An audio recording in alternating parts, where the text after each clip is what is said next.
रात 8 बजे आशी अपने घर पर आई और सीधा अपने कमरे में जाकर फ्रेश हुई। फिर हमेशा की तरह अपनी नाइट ड्रेस के रूप में एक लॉन्ग टी शर्ट और धोती स्टाइल सलवार पहनकर नीचे आई। आशी रसोई में खाना बनाकर रात के डिनर का इंतजाम कर रही थी। समर अब तक घर नहीं आया था। आशी ने लगभग खाना बना लिया था, तभी समर घर आ गया। उसे देखकर आशी ने कहा, अरे समर तू आ गया, मैंने डिनर बना दिया है, जल्दी डिनर कर लेते हैं, फिर डांस प्रैक्टिस करनी है। आशी की बात सुनकर समर ने कुछ नहीं कहा और सीधा अपने कमरे में जाकर फ्रेश हुआ और थोड़ी ही देर में नीचे आया। इस बीच उसके दिमाग में बार बार युवान की कई बातें घूम रही थी। यह जानने के बाद कि युवान कितना ताकतवर है और कितना घटिया इंसान है, समर को आशी की चिंता होने लगी थी। वह यूं ही खोया खोया सा था।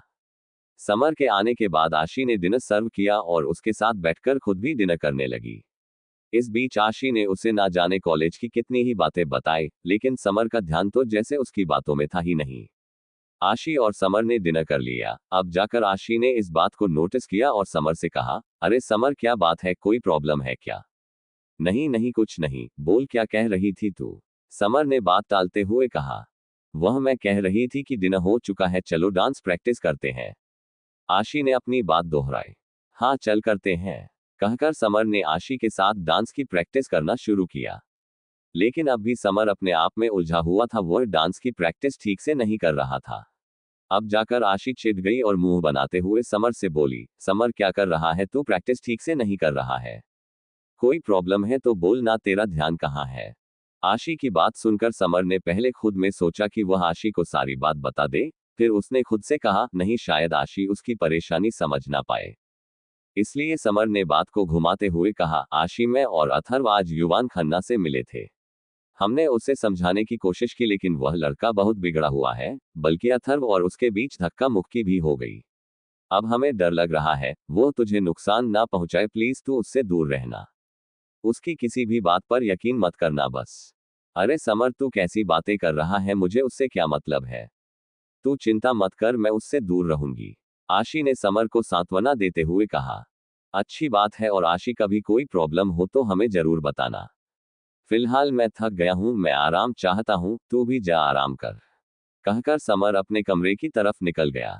समर को परेशान देखकर आशी भी परेशान थी, वह भी बिना कुछ कहे अपने कमरे में आ गई। वह जैसे ही अपने कमरे में आकर दरवाजा बंद करती है, अचानक उसकी चीख निकल जाती है, आ तुम। आशी ने देखा क्रिश उसके बिस्तर पर लेटा हुआ है। अपनी कोहनी को बिस्तर पर रखकर अपने हाथों पर सिर को टिकाकर दरवाजे की तरफ ही देख रहा है। क्रिश को अपने कमरे में देखकर आशी बहुत डर गई।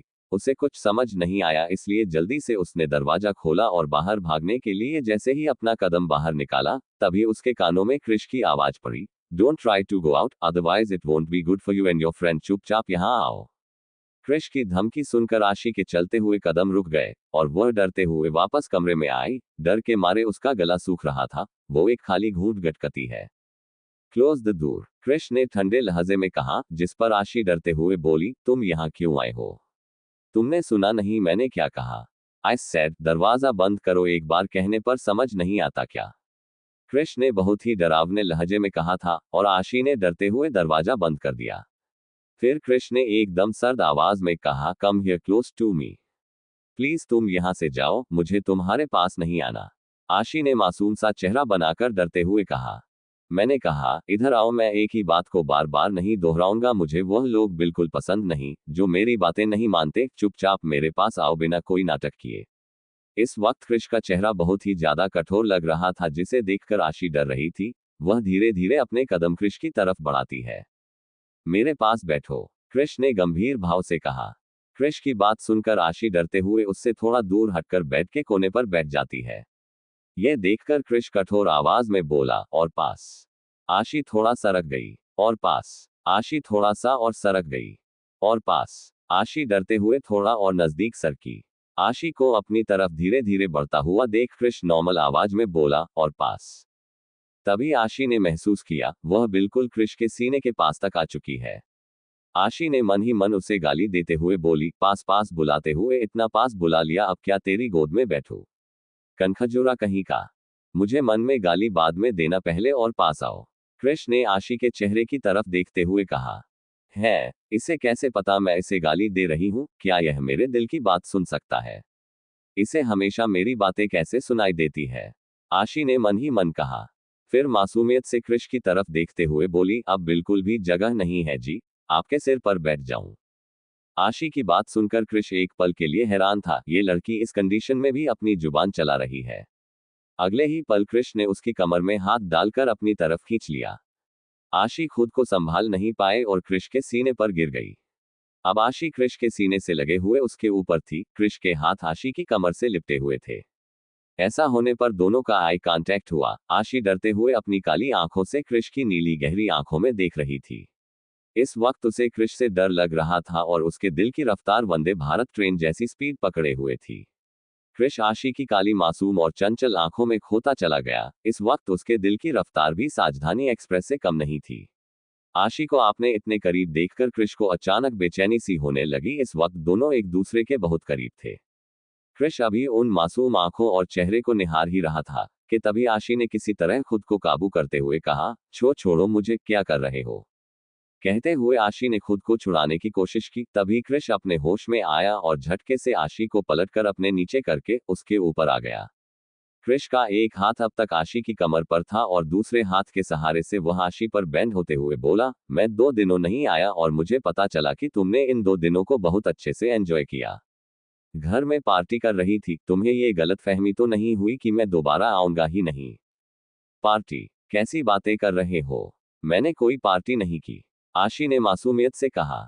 अच्छा, तो मुझे गलत इंफॉर्मेशन मिली थी। तो फिर वह लड़का कौन था जिसे तुम अपने साथ लेकर आई थी? और अभी भी तुम अपने दोस्त के साथ डांस कर रही थी। क्या तुम्हारे अंदर से मेरा डर खत्म हो गया है, या तुम दोबारा मुझे हल्के में लेने लगी हो? मैंने कहा था ना तुम फालतू लड़कों से दूर रहोगी, तो तुमने मेरी बात क्यों नहीं मानी? तुम्हारी हिम्मत कैसे हुई किसी और के करीब जाने की? क्या पिछली बार का सबक भूल गई? वह तुम्हें छू रहा था, तुम्हारे करीब था, कैसे? तुमने उसे खुद को छूने की इजाजत कैसे दी? How, tell me how? Krishna ने गुस्से से दांत पीसते हुए कहा। इस वक्त वह अपनी नीली आंखों से आशी को घूर रहा था। वह कोई भी हो, तुम्हें उससे मतलब? क्या तुम मुझ पर नजर रखते हो? तुम होते कौन हो, मेरी जासूसी करने वाले और मेरा पीछा करने वाले? आशी ने क्रिश को घूरते हुए पूछा और इस सवाल पर क्रिश को गुस्सा आने लगा। क्रिश गुस्से में आशी की कमर को अपने हाथ से दबाकर चिल्लाते हुए बोला, तुम्हारी हिम्मत कैसे हुई मुझसे जुबान लड़ाने की? मैंने तुम्हें पहले ही वार्न किया था कि तुम बाहर के लोगों से दूर रहोगी। मुझे ये बिल्कुल पसंद नहीं कि कोई मेरी बात ना माने या मुझसे ऊंची आवाज में बात करे। लगता है तुम ऐसे नहीं मानोगी, अब तुम देखो मैं क्या करता हूँ। कहते हुए क्रिश ने अपनी गन निकाल ली। ये देखकर आशी डर से थर-थर कांपने लगी। क्रिश की पकड़ उसकी कमर पर मजबूत थी, उसे बहुत दर्द हो रहा था। आशी बेबसी से उसे देख रही थी। बहुत शौक है ना तुम्हें लड़कों से चिपकने का, अब देखो मैं तुम्हारे दोस्त का क्या हाल करता हूँ। कहकर क्रिश तुरंत बिस्तर से उठा और बाहर की तरफ निकलने लगा। क्रिश का गुस्सा देखकर आशी डर के मारे कांपने लगी। उसे समर की चिंता हो रही थी। वह जल्दी से उठकर क्रिश को रोकते हुए बोली, सुनो रुक जाओ प्लीज। अरे नाम क्या है इसका? ओहो, मुझे तो इसका नाम भी नहीं पता। चोर जी, रुक जाओ प्लीज, रुक जाओ, उसे कुछ मत करो, मुझसे गलती हो गई, आई एम सॉरी। मैं तुमसे जुबान नहीं लड़ाऊंगी, पक्का प्रॉमिस। मुझे जो सजा देनी है दे दो, लेकिन समर को छोड़ दो प्लीज, मैं तुम्हारे आगे हाथ जोड़ती हूँ। आशी रोते हुए अपने हाथ जोड़ने लगी। मैं चोर नहीं हूँ, खबरदार जो मुझे चोर कहा, कृष्ण ने गुस्से से चिल्लाते हुए कहा। ओह सॉरी, मुझे आपका नाम नहीं पता है ना जी। क्या नाम बताया जी आपने अपना? अरे उस दिन तो बताया था, साइको। हाँ, साइको सया जी, रुक जाओ प्लीज। आशी के मुंह से अपने लिए साइको सया जी सुनकर ना जाने क्यों कृष के चलते हुए कदम रुक गए। उसके चेहरे पर एक अलग ही रौनक बिखर गई जिसे वह खुद भी नहीं समझ पाया। उसने घूमकर देखा तो आशी की आंखों में आंसू थे। उसने जब अपनी नीली आंखों से आशी को रोता हुआ देखा, वह उसके पास गया और अपना हाथ बढ़ाकर उसके आंसू पोंछते हुए बोला, तुम्हें पता है तुमने क्या गलती की है? तुम्हारी 3 गलतियां हैं। पहली गलती मेरी बातों को इग्नोर करना, तुम्हारी दूसरी गलती मुझसे जुबान लड़ाना और तुम्हारी तीसरी गलती है कि तुमने मुझे हल्के में लिया। तो बताओ मैं तुम्हारी तीन गलतियों को कैसे माफ करूं? I am very sorry mister सैया, आज के बाद ऐसी गलती नहीं होगी। पक्का, विद्या माता की कसम। कहते हुए आशी ने अपने गले पर हाथ रखा। तुम कहो तो मैं अपने कान भी पकड़ लेती हूँ, उठक बैठक भी कर लेती हूँ। कहते हुए आशी ने उठक बैठक करना शुरू भी कर दिया। ये सब बोलते और करते हुए आशी बहुत मासूम लग रही थी। उसका मासूम चेहरा, बातें और मासूम हरकतें क्रिश को एक बार फिर अपनी ओर खींचने लगी। वह चाहकर भी उसकी मासूमियत को इग्नोर नहीं कर सकता था, और अपने लिए मिस्टर सैयद सुनकर तो उसका ठहाका लगाने का मन हुआ, लेकिन उसने अपनी गुस्से वाली इमेज को बरकरार रखना चाहा। देखते ही देखते वो आशी की मासूमियत में खो सा गया। उसका सारा गुस्सा मानो एक पल में उड़ गया। वह एक टक आशी के मासूम चेहरे को निहारने लगा। उसका दिल इतनी जोरों से धड़क रहा था जैसे सीने से उछलकर बाहर आ जाएगा। वह अपने जज्बातों के सैलाब में बहता ही जा रहा था। तभी आशी ने रायता फैला दिया, जो सजा देनी है मुझे दो, गलती मेरी है। प्लीज मेरे समर को कुछ मत करो, वह निर्दोष है। कहते हुए आशी रोने लगी। आशी के मुंह से मेरे समर सुनकर क्रिश का पारा हाई होने लगा। वह गुस्से से आशी के जबड़ों को जोर से दबाते हुए बोला, तुम्हारी हिम्मत कैसे हुई? वह तुम्हारा नहीं है, समझी तुम? बार बार एक ही गलती करके मेरे गुस्से को और मत बढ़ाओ, तुम सह नहीं पाओगी।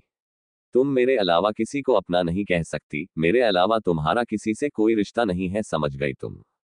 कहते हुए उसकी पकड़ आशी के जबड़ों पर कसी हुई थी।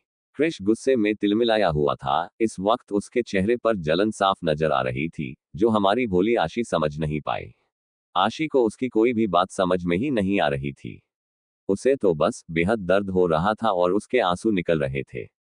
उसने रोते हुए अपना सर हाँ में हिलाया और कहा, देखो मैं तुम्हारी सारी बात मानूंगी, जुबान भी नहीं लड़ाऊंगी और लड़कों से भी दूर रहूंगी, बस तुम समर को कुछ मत करना। तुम्हें जो सजा देनी है मुझे दो, बस मेरे दोस्तों से दूर रहो।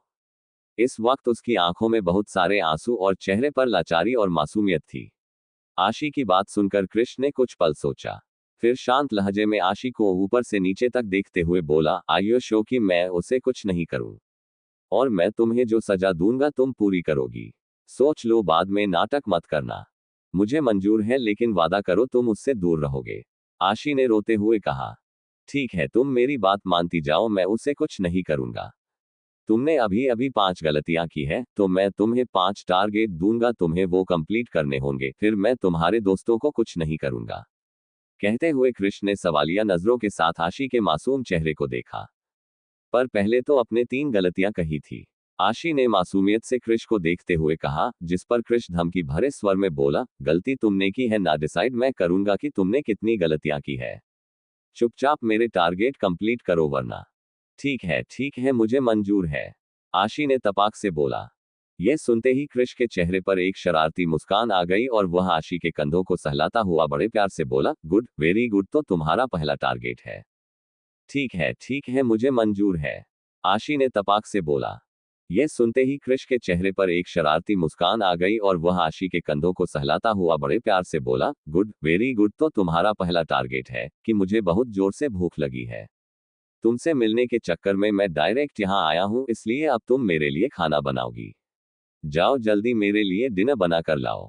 कृष ने कहा, क्या डिनर इतनी रात को? वो मैं रसोई में खाना बनाऊंगी और समर को पता चल गया तो? आशी ने मासूमियत से कहा तो कृष थोड़ी कठोर आवाज में बोला, ये तुम्हारी प्रॉब्लम है, मेरी नहीं। मुझे भूख लगी है, मेरे लिए डिनर बनाओ वरना मैं तुम्हें खा जाऊंगा, समझ गई? ठीक है, तुम बैठो, मैं बनाकर लाती हूँ। कहकर ना चाहते हुए भी आशी दबे पांव वहां से जाने लगी। तभी कृष्ण ने उसे रोका, वेट, इंडियन खाना बनाना, लेकिन मसाले कम डालना, आई डोंट लाइक स्पाइसी, समझी? ओके, कहकर आशी जल्दी से उस कमरे के बाहर निकली। उसके जाने के बाद कृष एक नजर पूरे कमरे को देखने लगा। देखते देखते उसने आशी की अलमारी को खोलकर देखा तो हैरान रह गया। उसमें आशी ने सिर्फ इंडियन ड्रेसेस ही रखे थे। उसकी कुछ किताबें और अलमारी के अंदर चिपकाई हुई ऋतिक रोशन की फोटो, जिसे देखकर कृष के चेहरे पर जलन साफ नजर आने लगी। उसने हैरान होते हुए खुद से कहा, यह किसकी फोटो है? दिखने में तो कोई मॉडल लग रहा है। ये लड़की इतनी बेवकूफ है कि इसे अब तक मुझे पहचानने में देर हो रही है और ना जाने किस किस की फोटो अलमारी में चिपका रखी है। कृष ने अपना मोबाइल निकाला और ऋतिक रोशन की फोटो को स्कैन किया। इंटरनेट ने तुरंत ही ऋतिक रोशन की सारी डिटेल उसके सामने रख दी। अब कृष की जलन दुगनी हो गई। उसने चिढ़ते हुए अपने आप से कहा, ये लड़की अंधी है क्या? इस हीरो से हैंडसम मैं हूं और यह मुझे देखकर ऐसे भागती है जैसे किसी भूत को देख लिया हो। पूरे अमेरिका की लड़कियां मरती हैं मुझ पर और यह मुझे देखकर डर जाती है।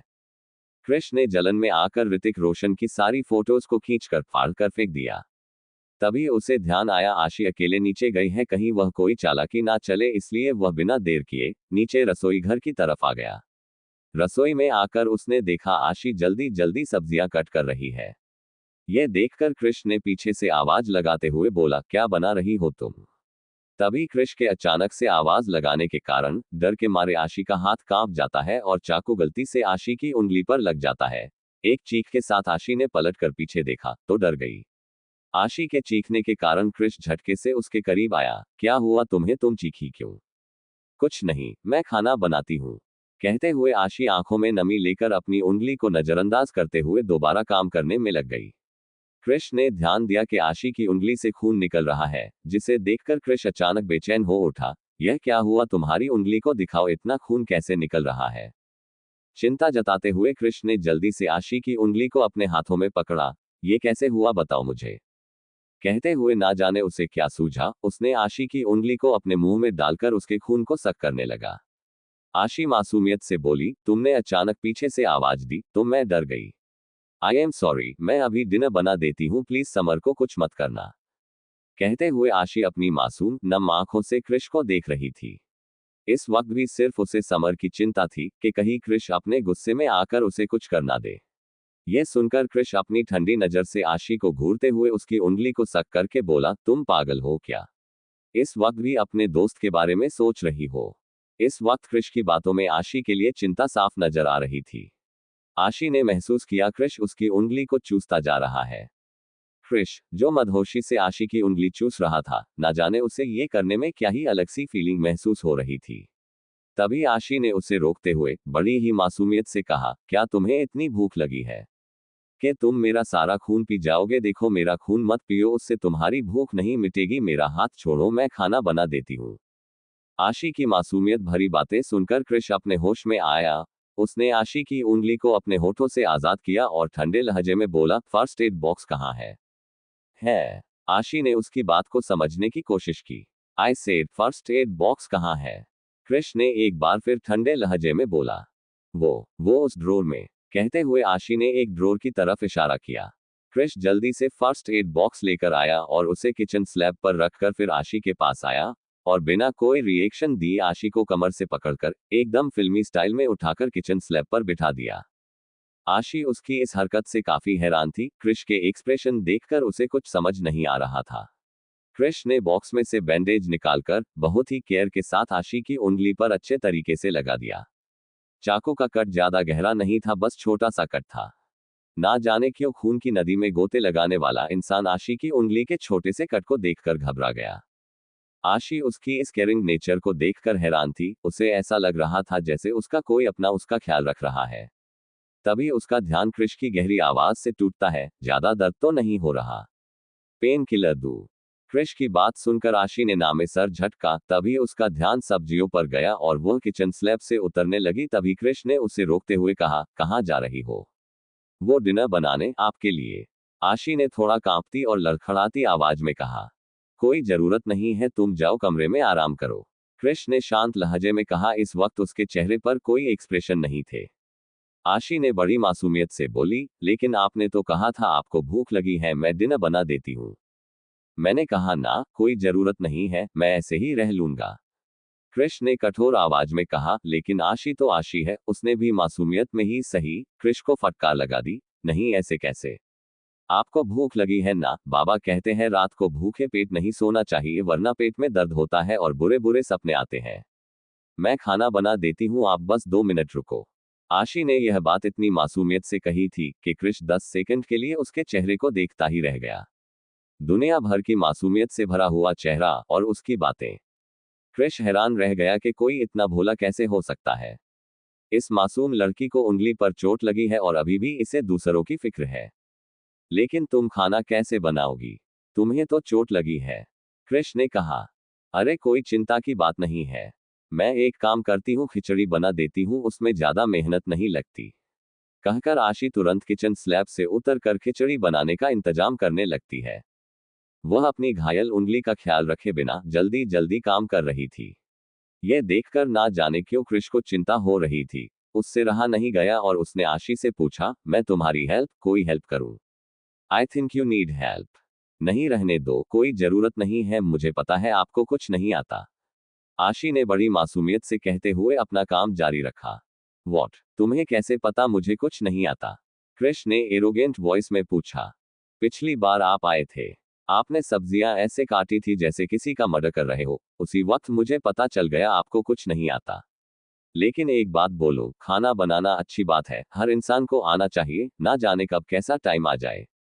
आशी की बात सुनकर क्रिश को ये बात थोड़ा उसकी मेलिगो पर लगी और लगभग अपनी शर्मिंदगी छुपाने के लिए क्रिश ने कठोर आवाज में आशी को डांटते हुए कहा, शट अप, मैंने तुमसे तुम्हारी एडवाइस नहीं मांगी, थोड़ा सा सॉफ्ट क्या हो गया तुम्हारी तो जुबान निकल आई। क्रिश की डांट से डरते हुए आशी ने कहा, सो सॉरी, आपको बुरा लगा तो प्लीज समर को कुछ मत करना।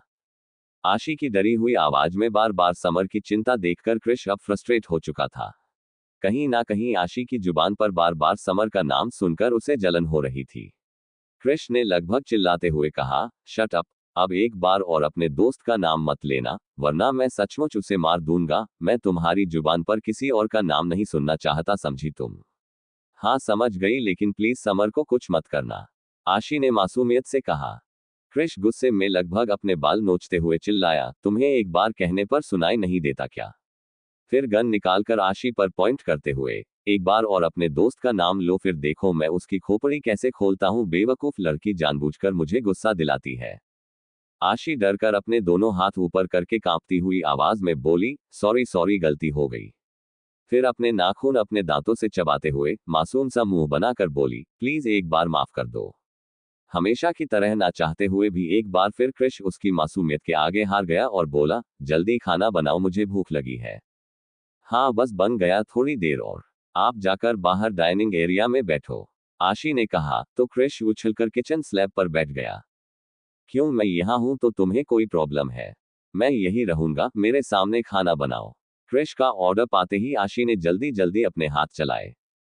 क्रिश बैठे बैठे एक एप्पल लेकर उसे खाते हुए आशी को देख रहा था और वह कैसे खाना बना रही है उसे ऑब्जर्व कर रहा था। क्रिश देखता है आशी खाना बनाते हुए पूरा दिल लगाकर काम कर रही थी। क्रिश उसकी मासूमियत को और उसके चेहरे को ध्यान से निहारने लगा। तभी उसके मन में आशी की बात आई, जिसमें उसने कहा था कि उसके बाबा कहते हैं रात को भूखे पेट नहीं सोना चाहिए। जबकि सच तो ये था कि क्रिश अक्सर भूखे पेट ही सोता था। उसका काम ऐसा है कि कभी कभी उसे खाना खाने का समय ही नहीं मिलता और कभी टेंशन से वह नहीं खाता। आज तक कभी किसी ने उसका ख्याल ही नहीं रखा। उसकी मॉम भी अपने बिजनेस में हमेशा बिजी रहती थी और भाई भी अपनी लाइफ में मस्त थे। सच तो यह है कि क्रिश ने भी कभी इस बात पर ध्यान ही नहीं दिया कि उसे खाना खाकर सोना चाहिए। उसका फंडा था कि खाना मिला तो खाया, वरना कोई बात नहीं। आज पहली बार किसी ने उसके साथ अपनापन सा जताया था, उसकी फिक्र की थी, वो भी बिना किसी स्वार्थ और मतलब के। ये बात कहीं ना कहीं उसके दिल में हलचल पैदा कर रही थी। अचानक उसे अपने अंदर कुछ धड़कता हुआ सा महसूस होने लगा। क्रिश ने अपने सीने पर हाथ रखा। हाँ, उसके सीने में कुछ धड़क रहा है। क्या यह उसका दिल है? क्या यह इस नादान लड़की को देखकर धड़क रहा है? क्या क्रिश ने अभी किसी की चिंता की? महज 10 बूंद खून देखकर वो डर गया। क्या उसे उसके लिए फिक्र हो रही थी? क्रिश हैरान था कि जो इंसान खून की नदियां देखता है, जो दर्द के बीच पला बड़ा है, लोगों की चीखें जिसके लिए एक म्यूजिक का काम करती है, क्या उस इंसान को किसी की एक आंख से फर्क पड़ रहा है? ये कैसा बदलाव है उसके अंदर? क्रिश अभी अपने आप में ये सोच ही रहा था कि तभी उसकी नजर आशी की मासूम काली आंखों पर, उसकी छोटी सी नाक पर और धीरे धीरे उसके होठों पर जाकर टिक गई। आशी खाना बनाते वक्त आड़े टेढ़े मुंह बना रही थी, अपने दांतों से अपने होठों को काट रही थी, जो उसकी क्यूटनेस को और बढ़ा रहा था। धीरे धीरे क्रिश की नजर उसके होठों से फिसलते हुए उसके गले और फिर सीने से होकर उसके पूरे बदन पर चलने लगी। वो आशी के फिगर को नोटिस कर रहा था, जिसे देखते हुए क्रिश के दिल की रफ्तार बढ़ने लगी, उसे अपने अंदर बेचैनी और गर्मी सी महसूस होने लगी। उसके मन में आशी को लेकर बुरे बुरे ख्याल आने लगे। अक्सर वो लड़कियों के साथ बहुत वाइल्ड हो जाता था। वह अपने आप में बहुत ही एनर्जी और बेचैन महसूस कर रहा था। आशी 18 साल की थी, उसका शरीर अभी ग्रो कर रहा था। उसकी पतली कद काठी और छोटा शरीर बहुत ही अट्रैक्टिव था। उसकी कमर तक लहराते हुए बाल उसकी खूबसूरती को चार चांद लगा देते थे और उसकी मासूमियत किसी का भी दिल धड़काने के लिए काफी थी। क्रिश को आशी की मुलायम त्वचा को बिना कपड़ों के देखने का मन कर रहा था। उसका दिल कर रहा था वह एक बार आशी के चेहरे को टच करे, उसके गालों को सहलाए और उसके कपड़ों के अंदर हाथ डाल के उसकी मुलायम त्वचा को महसूस करे। एक बार फिर क्रिश की नजर आशी के होठों पर जाकर टिक गई। अब उसका गला सूखने लगा था, वो इन होठों को बार बार चूमना चाहता था। वो आशी के ठीक सामने था, चाह कर भी वो अपनी नजर हटा नहीं पा रहा था। वह किसी तरह अपनी फीलिंग को कंट्रोल करते हुए तुरंत किचन स्लैब से उतर गया और उसने आशी की तरफ अपने कदम बढ़ा दिए। क्रिश की फीलिंग से अनजान आशी अपने काम में लगी हुई थी। आशी की खूबसूरती को निखरता क्रिश ना जाने क्या क्या मन ही मन कर चुका था, लेकिन फिर वह किसी तरह अपनी फीलिंग को कंट्रोल करते हुए तुरंत किचन स्लैब से उतरकर फ्रिज से पानी लेकर उसे पीने लगा ताकि वह किसी तरह खुद को कूल कर सके। आशी उसकी भावनाओं से अनजान अपने काम में लगी हुई थी। काम करते वक्त उसकी जुल्फें उसके चेहरे पर बार बार आकर उसे परेशान कर रही थी, जिन्हें वह हर बार अपने कानों के पीछे कर रही थी। इस वक्त आशी के सारे बाल खुले हुए थे, बस उसने थोड़े से बालों को पकड़कर ऊपर क्यूट सी चोटी बना रखी थी, जैसा कि आमतौर पर कोरियन लड़कियां बांधती है, और बाकी के खुले बाल उसकी कमर तक लहरा रहे थे। क्रिश जब उसे बालों से परेशान होते हुए देखता है, उसकी नज़र किचन के एक कोने में रखे हुए रबर बैंड पर पड़ी, जो शायद फूड पैकेट को बांधने के लिए यूज होती है। क्रिश बिना कुछ बोले आशी के पीछे गया और आशी के बालों को इकट्ठे करके रबर बैंड लगा दिया। आशी को जैसे ही इस बात का एहसास हुआ उसे बहुत अजीब लगा, इसलिए उसने झटके से पलटकर क्रिश की तरफ देखा। क्रिश उससे हाइट में काफी लंबा था। क्रिश को देखने के लिए आशी को अपना सिर ऊपर करना पड़ता था। क्रिश इस वक्त आशी के ऊपर झुका हुआ था। आशी के अचानक पलटने से दोनों का चेहरा एकदम नजदीक आ गया था, जिसके कारण दोनों कुछ पल के लिए अपनी ही जगह पर जम गए। आशी को अपने इतने नजदीक पाकर क्रिश की बढ़ी हुई धड़कनें जो अभी काबू में आई थी, वह एक बार फिर तेज रफ्तार में दौड़ने लगी। एक बार फिर उसकी नजर आशी के होठों पर जाकर टिक गई, जिन्हें देखकर उसका गला सूखने लगा और वह धीरे धीरे उसके होठों की तरफ बढ़ने लगा। क्रिश को अपने करीब आता हुआ देखकर आशी के दिल की धड़कन भी तेज हो गई। उसे बहुत अजीब लग रहा था, लेकिन वह कोई मूवमेंट नहीं कर पा रही थी। क्रिश धीरे धीरे उसकी तरफ बढ़ ही रहा था, तभी कुकर ने सीटी मारी, जिसके कारण आशी अपने होश में आए और तुरंत वापस पलटकर गैस के पास गई। क्रिश भी अपने होश में आया और खुद को संभाला। यह सिचुएशन दोनों के लिए थोड़ी ऑकवर्ड हो गई। आशी को तो इस फीलिंग के बारे में ज्यादा कुछ नहीं पता था, लेकिन वो शर्म से पानी पानी हुई जा रही थी। क्रिश सब कुछ जानते हुए भी अनजान बनने की कोशिश कर रहा था। शायद जो नए जज्बात उसके अंदर उमड़ रहे थे, उन्हें वह समझना ही नहीं चाहता था। बन गया? हाँ, क्रिश ने सर्द आवाज में पूछा। तो आशी लड़खड़ाती हुई बोली, जी हाँ, डिनर बन गया। हाँ तो सर्व करो, इंतजार किसका है? क्रिश नए ठंडे लहजे को बरकरार रखते हुए कहा। क्रिश का ऑर्डर पाते ही आशी ने जल्दी से खिचड़ी निकाली और क्रिश के आगे खिचड़ी का बाउल कर दिया। क्रिश ने एक नजर उस बाउल को देखा, फिर अपनी एक आईब्रो उठाते हुए पूछा, यह क्या है? यह इतना अजीब क्यों है? क्या इतना ही है? उस दिन तो खाने में बहुत सारी वैरायटी थी। क्रिश की बात सुनकर आशी ने मन ही मन उसे कोसते हुए कहा, यहाँ क्या होटल खुला है जो वैरायटी का खाना होगा? मैं क्या तुम्हें बावर्ची लगती हूँ? बेवकूफ कहीं का। जी तो करता है इस खिचड़ी में फिनाइल डालकर खिला दूं, लेकिन क्या करूं, ऐसा कर नहीं सकती। आशी ने किसी तरह अपनी भावनाओं पर काबू करते हुए क्रिश से बोली, ये खिचड़ी है जी, इतने कम टाइम पर यही बन सकती थी। मेरी उंगली में चोट लगी है ना, आप इसे खाकर देखो, ये भी टेस्टी है। कहते हुए आशी उसे टिमटिमाती आंखों से देख रही थी। आशी की बात सुनकर क्रिश ने एक ठंडी सांस ली, फिर उसे ऑर्डर देते हुए कहा, इसे लेकर अपने कमरे में आओ, मैं वही खाऊंगा।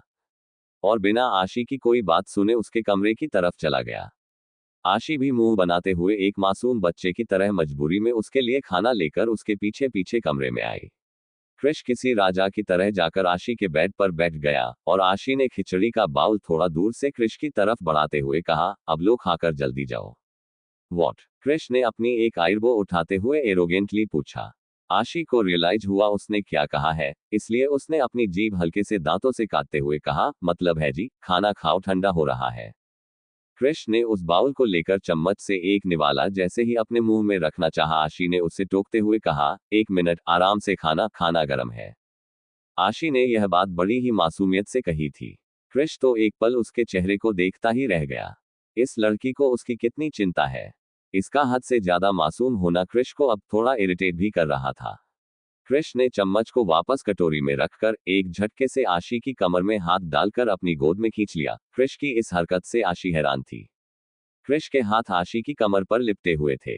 आशी को जैसे ही इस बात का अंदाजा हुआ, उसने खुद को छुड़ाने की कोशिश करते हुए कहा, यह क्या कर रहे हो? छोड़ो मुझे।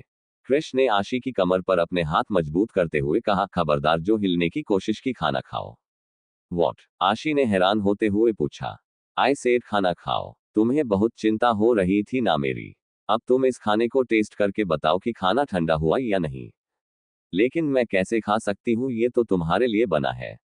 तुम एक काम करो, इसे फूंक फूंक कर खाओ।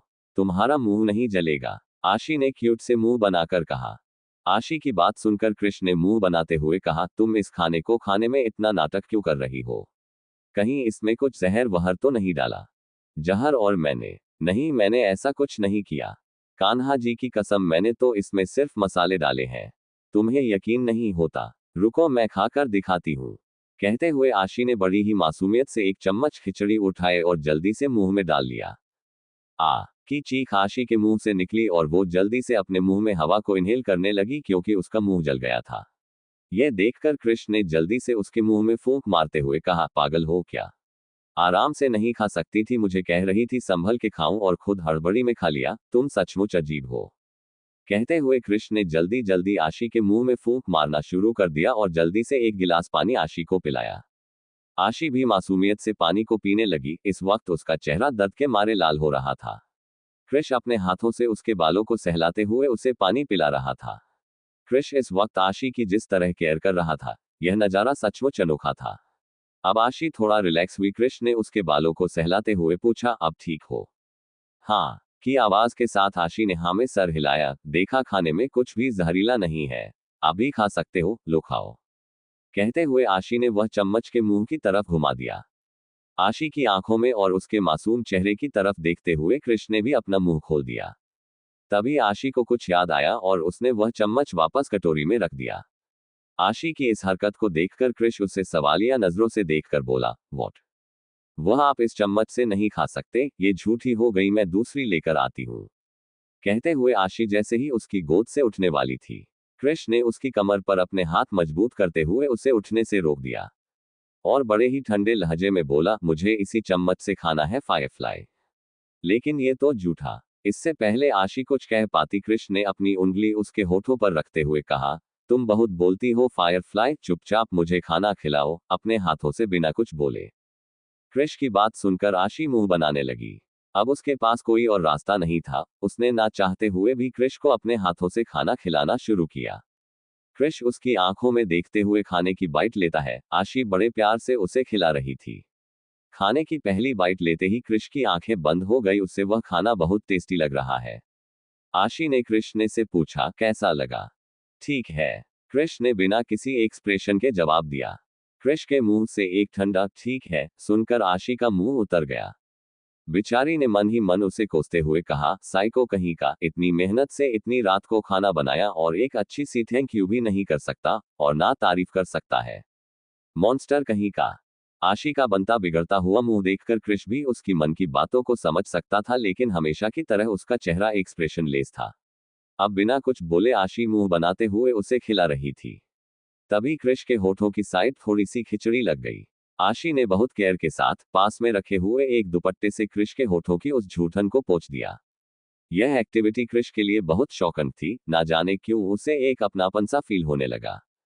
कृष इतना तो जानता था कि आशी बहुत मासूम है, लेकिन इतनी केयरिंग भी है, ये उसे अब समझ आया। धीरे धीरे कृष के सामने आशी का मासूम चेहरा, उसकी हरकतें घूमने लगी। उसका दिल भर आया, लेकिन उसने किसी तरह अपने इमोशन को कंट्रोल करने की कोशिश की, जिसमें वह कामयाब भी हुआ। आज तक शायद ही किसी ने कृष की इतनी केयर की होगी। कृष ने आशी की तरफ देखते हुए कहा, तुम भी खाओ। लेकिन मैंने तो डिनर कर लिया है, मेरा पेट फुल है। आशी ने कृष को बताया, सो वॉट, एक बार फिर कर लो। वैसे भी तुम्हें देखकर लगता है तुम्हें एनर्जी की बहुत जरूरत है मुझे झेलने के लिए। है? आशी कंफ्यूजन से उसे देख रही थी। कृष ने कठोर आवाज में कहा, सोचो मत, छोटे से दिमाग पर जोर पड़ेगा, चुपचाप डिनर करो। ठीक है, तुम खाओ, मैं चम्मच लेकर आती हूँ। कहते हुए आशी एक बार फिर उसकी गोद से उठने के लिए होती है। तभी कृष उसे दोबारा अपनी गोद में बिठाते हुए बोला, तुम बार बार यहाँ से उठने की कोशिश क्यों कर रही हो? अगर दोबारा ये कोशिश की तो मुझसे बुरा कोई नहीं होगा। चुपचाप इसी चम्मच से खाओ, समझ गई? कृष ने इन शब्दों को थोड़ा डांटते हुए लहजे में कहा था। यह तो तुम्हारी झूठी चम्मच है, मैं इससे नहीं खाऊंगी, मुझे गंदा लगता है। आशी ने मुंह बनाते हुए कहा। आशी की बात सुनकर कृष का चेहरा सर्द हो गया। कृष ने गुस्से में दांत पीसते हुए कहा, तुम्हें मेरी झूठी चम्मच से घिन आ रही है? मैंने भी तो तुम्हारा जूठा खाया था, तो तुम्हें क्या प्रॉब्लम है? क्रिश की बात सुनकर आशी ने बड़ी मासूमियत से कहा, तो वह तुमने खाया था ना, मैंने थोड़ी ना कहा था कि मेरा जूठा खाओ। मुझे अच्छा नहीं लगता, मैं नहीं खाऊंगी। कहते हुए आशी ने रूठ के मुंह फुला लिया। आशी का नखरा देखकर क्रिश हैरान रह गया। उसने आशी को लगभग डांटते हुए लहजे में कहा, आई डोंट केयर, तुम्हें खाना होगा और अब तुम्हें इसकी आदत डालनी होगी। चुपचाप खाना खाओ बिना किसी ड्रामे के, समझ गई? क्रिश की धमकी सुनकर ना चाहते हुए भी आशी ने मुंह बनाते हुए उस चम्मच से खाना शुरू कर दिया और क्रिश को भी खिलाने लगी। खाना खाते हुए अचानक आशी के होठों के पास थोड़ी सी खिचड़ी लग गई। आशी ने इस बात पर ध्यान नहीं दिया और खिलाना जारी रखा। क्रिश का नजर उसके होठों के किनारे लगी खिचड़ी पर पड़ी। क्रिश इग्नोर करने की कोशिश कर रहा था, लेकिन फिर भी वह उसे अपनी तरफ अट्रैक्ट कर रही थी। क्रिश चाहकर भी खुद को कंट्रोल नहीं कर पाया और अगले ही पल उसने अपने होंठ आशी के होठों के उस किनारे पर रख दिए और अपने होठों से उस खिचड़ी के दाने को लिक कर लिया। आशी को इस बात का अंदाजा भी नहीं था। उसने जब क्रिश की यह हरकत देखी, उसकी आंखें हैरानी से बड़ी हो गई। अगले ही पल उसने क्रिश के सीने पर हाथ रखकर खुद से दूर किया और गुस्से में अपनी आंखें बड़ी करते हुए, गुस्सा जताते हुए कहा, यह क्या बदतमीजी है, तुम ऐसा क्यों करते हो मेरे साथ? आशी की इस हरकत पर क्रिश उसे देखने लगा। यह क्या बदतमीजी है, तुम ऐसा क्यों करते हो मेरे साथ? आशी की इस हरकत पर क्रिश उसे देखने लगा, फिर अपने चेहरे पर तिरछी मुस्कान लेकर बोला, your lips are so attractive firefly, ये मुझे अपने तरफ खींचते हैं। अब मैं और कंट्रोल नहीं करना चाहता। आई नो ये तुम्हारे लिए थोड़ा अजीब है, लेकिन तुम्हें अब इसकी आदत डालनी होगी। Don't say anything. आशी की आंखों पर अपने हाथ रखकर, now close your eyes and feel it just like me, कहते हुए उसने आशी को तुरंत फ्लिप करके अपनी गोद में अपने सामने बिठा लिया। अब दोनों के सीने एक दूसरे के बहुत करीब थे और रह रहकर आपस में छू रहे थे। आशी के दोनों पैर क्रिश की कमर में लिपटे हुए थे। इससे पहले आशी कुछ समझ पाती, क्रिश ने अपना एक हाथ उसके सर के पीछे होल्ड किया और दूसरे से उसकी कमर को पकड़कर अपने करीब करते हुए उसके होठों पर अपने होंठ रख दिए। आशी कुछ भी रिएक्ट नहीं कर पाई। क्रिश उसके होठों को अपने मुंह में भरकर उन्हें किस करने लगा। वह बहुत ही प्यार से और सॉफ्ट तरीके से किस कर रहा था, वाइल क्रिश ऐसा प्यार पहली बार कर रहा था। आशी उसकी इस हरकत से हैरान थी और वह कोई भी एक्शन नहीं ले रही थी। क्रिश उसके होठों को बहुत ही प्यार से चूमते उसकी कमर को सहलाते हुए पीछे की तरफ गया और उसकी पीठ को सहलाना शुरू कर दिया। आशी उसके किस से हैरान थी। क्रिश लगातार उसके होठों को चूमते पूरे बदन को फील कर रहा था। अचानक क्रिश का हाथ अपनी पसंद जगह पर महसूस कर आशी अपने होश में आए और क्रिश को खुद से दूर करने की कोशिश करने लगी, लेकिन क्रिश ने अपने दूसरे हाथ से उसके सर को बहुत अच्छे से होल्ड किया था। आशी उसे खुद से दूर नहीं कर पा रही थी।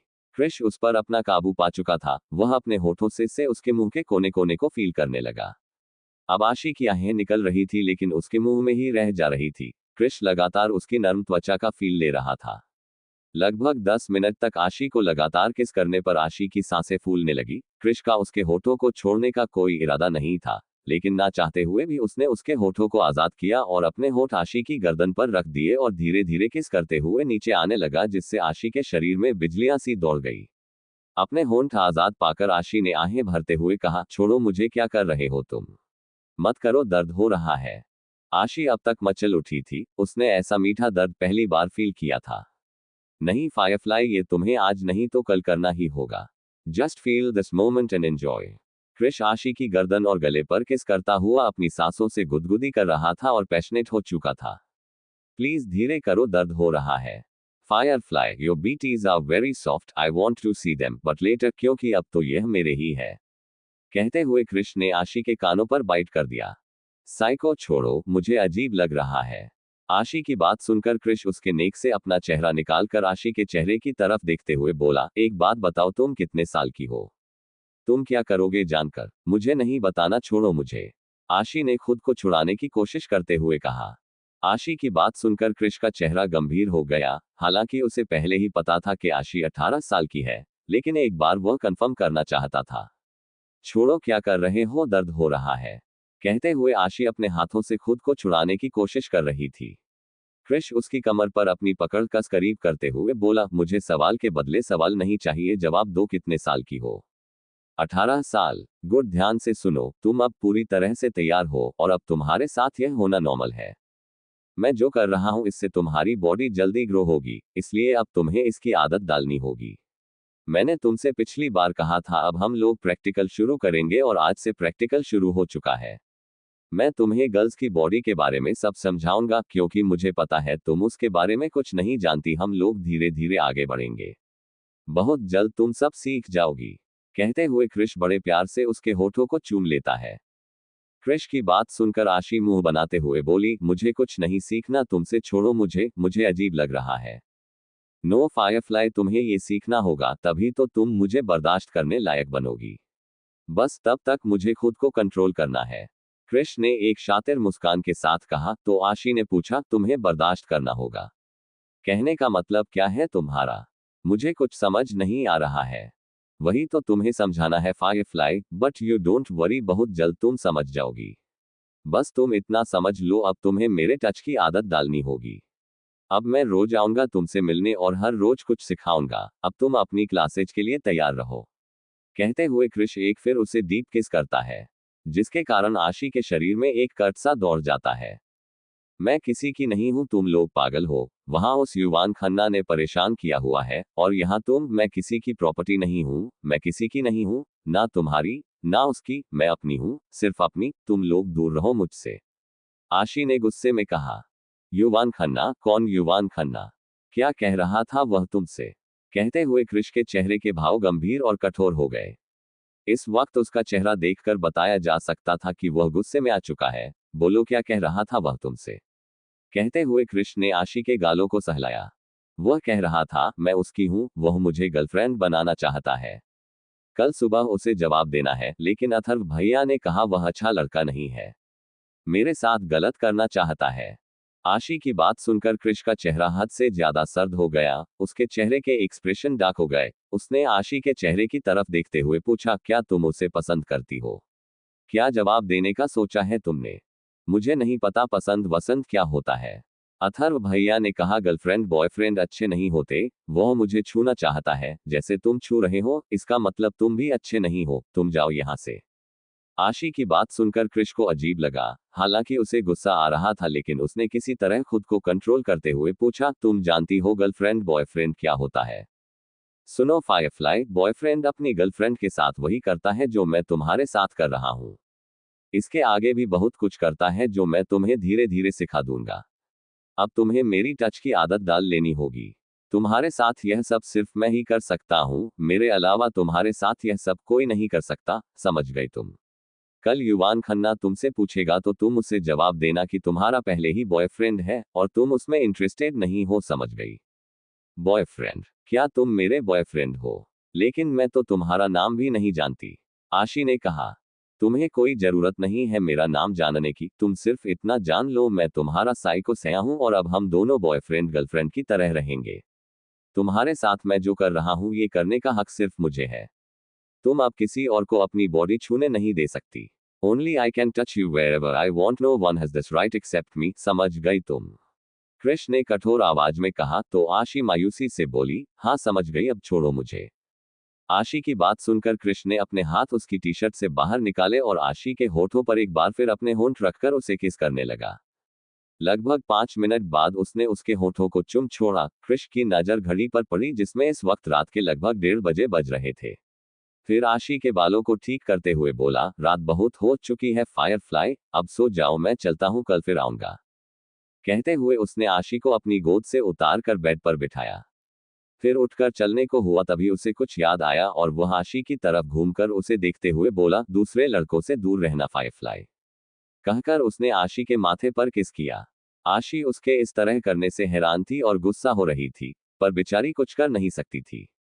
क्रिश उठकर खड़ा हुआ और अपने खाए हुए बाउल को एक नजर देखकर चेहरे पर प्यारी सी मुस्कान लाते हुए उस कटोरी से चम्मच लेकर उसे किस करते हुए बोला, वैसे खाना बहुत टेस्टी था, कल से एक्स्ट्रा डिनर बनाना, मैं यही खाऊंगा, अब मैं चलता हूँ।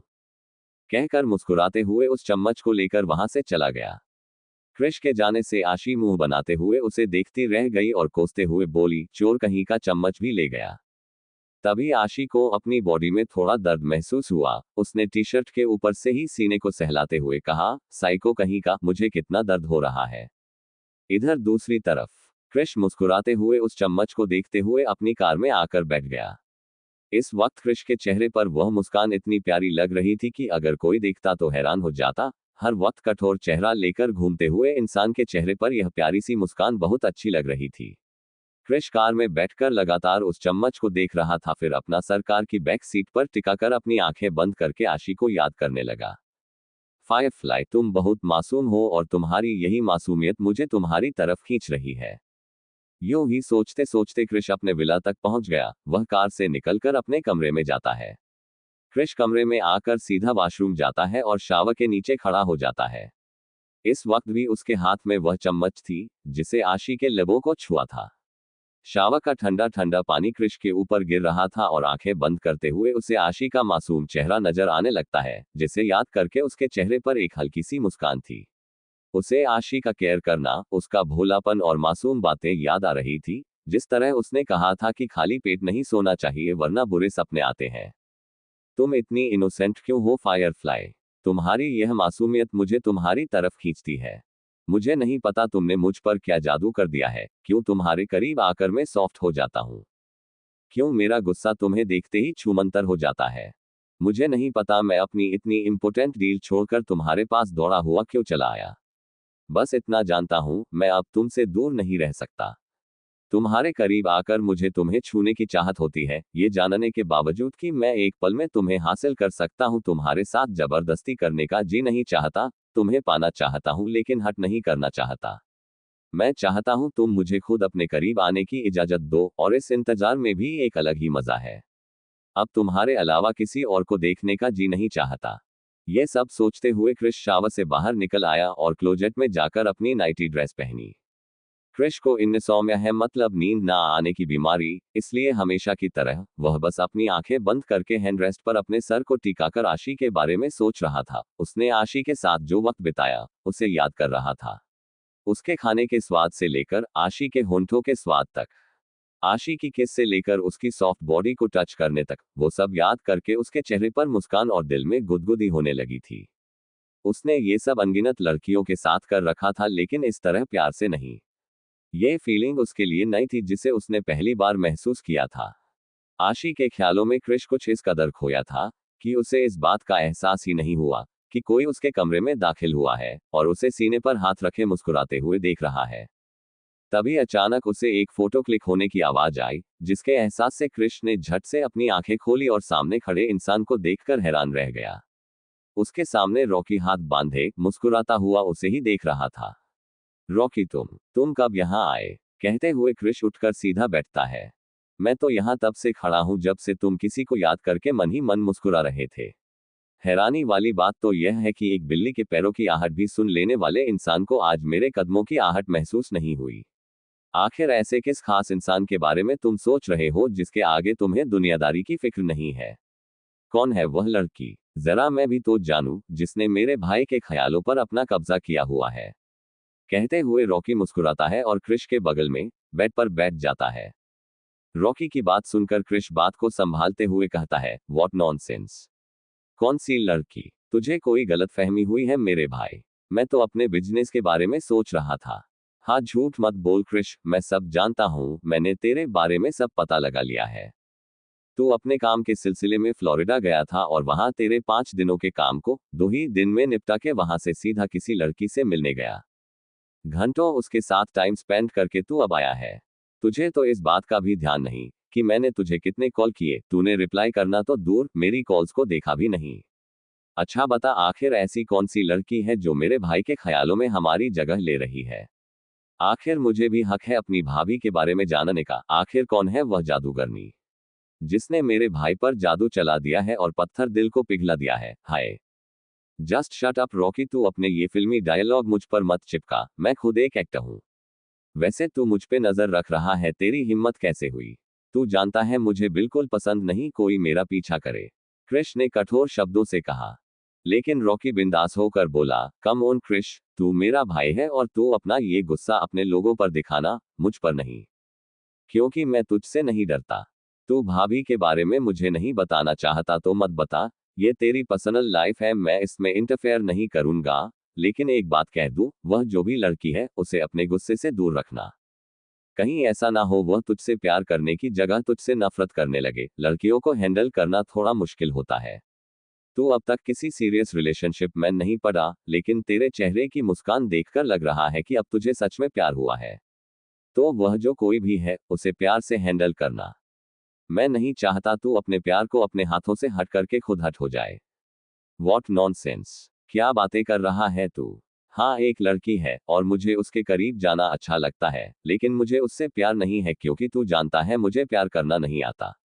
आई थिंक मैं उसकी तरफ अट्रैक्ट हो रहा हूँ, और जिस दिन मैं उसे हासिल कर लूंगा शायद वह अट्रैक्शन खत्म हो जाएगा। क्रिश की बातें सुनकर रॉकी हैरान था, फिर एक पल सोचने के बाद मुस्कुराकर बोला, what? Krish Davidson, Hollywood superstar, the dragon king Krish Davidson एक लड़की के पास जाता है, उसके साथ घंटों टाइम बिताता है, लेकिन उसे छूता नहीं और अब तक उसे हासिल नहीं कर पाया। क्या मैं जान सकता हूँ उसका रीजन? क्योंकि जहां तक मैं जानता हूँ, तेरे साथ लड़कियां पहली ही रात को निपट जाती है। तो इस लड़की पर मेहरबानी की वजह जान सकता हूँ। ऐसी क्या वजह है कि तूने खुद को कंट्रोल करके रखा है? क्रिश खूब कोशिश करता है अपने प्यार भरे एक्सप्रेशन छुपाने की, लेकिन शायद अपने भाई के सामने ही वो दिल की बात कर सकता था। वो बोला, अरे यार बस ऐसे ही, क्योंकि वह लड़की बहुत इनोसेंट है, नाजुक सी है, ऐसा लगता है जैसे कोई कांच की गुड़िया हो और छूने पर टूट जाएगी। वह फिजिकल रिलेशनशिप के बारे में कुछ नहीं जानती और मैं उसके साथ कोई जबरदस्ती नहीं करना चाहता, बस इसलिए उसे वक्त दे रहा हूँ। और सच तो यह है कि पता नहीं क्यों मुझे उसके साथ फिजिकल होने की कोई जल्दबाजी नहीं है। उसके करीब बैठकर भी मुझे सुकून मिलता है। उसकी बेवकूफ़ी भरी बातें सुनना अच्छा लगता है। वह जब मुस्कुराती है तो मुझे भी मुस्कुराने का मन करता है। कहते हुए क्रिश एक बार फिर आशी के ख्यालों में खोने लगा था। आशी का जिक्र करते हुए उसके चेहरे और आंखों में एक चमक थी जिसे रॉकी ने देख लिया था। क्रिश की बात सुनकर रॉकी जोर जोर से हंसते हुए कहता है, ओह माय गॉड क्रिश, तू उस लड़की के बारे में इतना सोच रहा है और तू कहता है कि तू उससे प्यार नहीं करता। अरे ये प्यार नहीं तो और क्या है रे? अच्छा एक बात, क्या हर वक्त तुझे उस लड़की का ख्याल आता है? आंखें बंद करने पर उसका चेहरा नजर आता है। उसका ख्याल हर वक्त तेरे दिलो दिमाग में रहता है। काम में मन नहीं लगता, उससे मिलने की बेचैनी रहती है। कृष्ण ने थोड़ा सोचकर बोला, हाँ तो क्या तेरा मन करता है उसका चेहरा देखता रहूं, उसकी बातें सुनता रहूं, उसके करीब बैठा रहूं, उसके करीब जाने के लिए दिल बेचैन रहता है? क्या उसको तकलीफ में देखकर तुझे तकलीफ होती है? तेरे दिल में कुछ चुभता हुआ सा महसूस होता है? तेरी हार्ट बीट फास्ट हो जाती है? ये सब सुनता हुआ कृष आशी के बारे में सोचता है और उसे रसोई में उसकी उंगली कट जाना याद आता है। उस पल कृष उसके लिए बहुत परेशान हो गया था। उस मोमेंट को याद करके कृष के मुंह से अनजाने में निकल जाता है, हाँ। रॉकी फिर पूछता है, क्या उसे हंसता हुआ देखकर तेरे चेहरे पर मुस्कान आती है? क्या उसके करीब किसी और को देखकर या उसकी जुबान से किसी और का नाम सुनकर तुझे जलन होती? तेरा जी चाहता है दुनिया से छुपाकर उसे अपना बना लूं ताकि कोई उसे देख ना पाए, उसे छूने का हक, उसे देखने का हक सिर्फ तेरा हो। हाँ बाबा हाँ, सब होता है, लेकिन तू कहना क्या चाहता है? कृष ने झुंझलाकर पूछा, जिस पर रॉकी ठहाका लगाकर हंस पड़ा, ओह माय गॉड भाई, इतनी सिंपल सी बात तुझे समझ नहीं आ रही? क्या ये भी मैं ही बताऊं तुझे? सुन, तुझे प्यार हो गया है। You are in love bro, वह लड़की तेरे दिल में अपनी जगह बना चुकी है। हाँ क्रिश, यही प्यार है, और इस बात को तू जितनी जल्दी समझ जाएगा तेरे लिए अच्छा होगा, इससे पहले कि उस लड़की के दिल में कोई और बस जाए। क्योंकि इस दुनिया में तू अकेला नहीं है उसके आसपास। अगर वह लड़की तेरी डिस्क्रिप्शन के मुताबिक इतनी ही इनोसेंट और क्यूट है तो आई थिंक उसके आगे पीछे उसके आशिकों की लाइन लगी होगी। और तुझे अपनी जगह कंफर्म करने के लिए थोड़ा स्ट्रगल करना होगा। क्योंकि आई एम श्योर तूने उस लड़की के ऊपर भी अपना गुस्सा जाहिर कर दिया होगा और वह तुझसे कहीं ना कहीं डरती होगी, इसलिए मेरे हैंडसम ब्रदर को उसने अब तक खुद को टच भी नहीं करने दिया होगा। तो इससे पहले कि उसके दिल में कोई और बस जाए। What the fuck, Krish Rocky की बात करता हुआ चिल्ला दिया। ऐसा नहीं हो सकता, वह मुझसे दूर नहीं जा सकती, मैं उसके हर आशिक को खत्म कर दूंगा। मुझे नहीं पता प्यार क्या होता है, मुझे उससे प्यार है या नहीं मुझे नहीं पता औक, लेकिन वह लड़की मेरी है और मैं उसे खुद से दूर जाने वाले हर रास्ते को बंद कर दूंगा। हमारे बीच जो भी आएगा I will kill that bastard. She is mine, only mine, समझा तू? कृष ने गुस्से में दांत पीसते हुए टेबल पर रखे शीशे के जग को दीवार पे पटक कर फोड़ दिया। इस वक्त उसकी आंखें गुस्से में लाल थी, यह सोचकर कि आशी की जिंदगी में कोई और भी आ सकता है। क्रिश को इतने गुस्से में देखकर रॉकी ने उसे शांत कराते हुए कहा, रिलैक्स क्रिश, तू इतना हाइपर क्यों हो रहा है? देख, तू अपने गुस्से को कंट्रोल कर, समझा? वह लड़की है, कोई डील नहीं, जो एक सेट नहीं हुई तो दूसरी हो जाएगी। अगर तू उससे सच में प्यार करता है तो तेरी जिंदगी में उसकी जगह कोई और नहीं ले पाएगा, इसलिए बेहतर यही होगा कि तू उस लड़की को प्यार से हैंडल कर। सबसे पहले उसे खुश रख, उससे अच्छा बन के दिखा, उससे दोस्ती कर, अपने साथ कंफर्टेबल कर, क्योंकि लड़कियां प्यार से हैंडल होती है, जबरदस्ती से वह सिर्फ नफरत करती है। तू उसे जबरदस्ती अपने साथ नहीं रख पाएगा। तेरा सबसे पहला स्टेप होनी चाहिए दोस्ती, ताकि वह अपने दिल की हर बात तुझसे खुल के करे, तुझ पर ट्रस्ट करे। भाई, औरत अगर किसी से प्यार करती है तो टूट के करती है, और अगर किसी से नफरत करने पर आ जाए तो उसकी नफरत दो जहान को भी बर्बाद कर सकती है। बाकी तू खुद समझदार है। रॉकी ने बड़े ही अच्छे तरीके से क्रिश को समझाने की कोशिश की। ये सब सुनकर क्रिश सोच में पड़ गया, फिर उसने बात को बदलते हुए कहा, वैसे एक बात बता, तू प्यार पर बहुत एडवाइस दे रहा है, तुझे कभी प्यार हुआ है?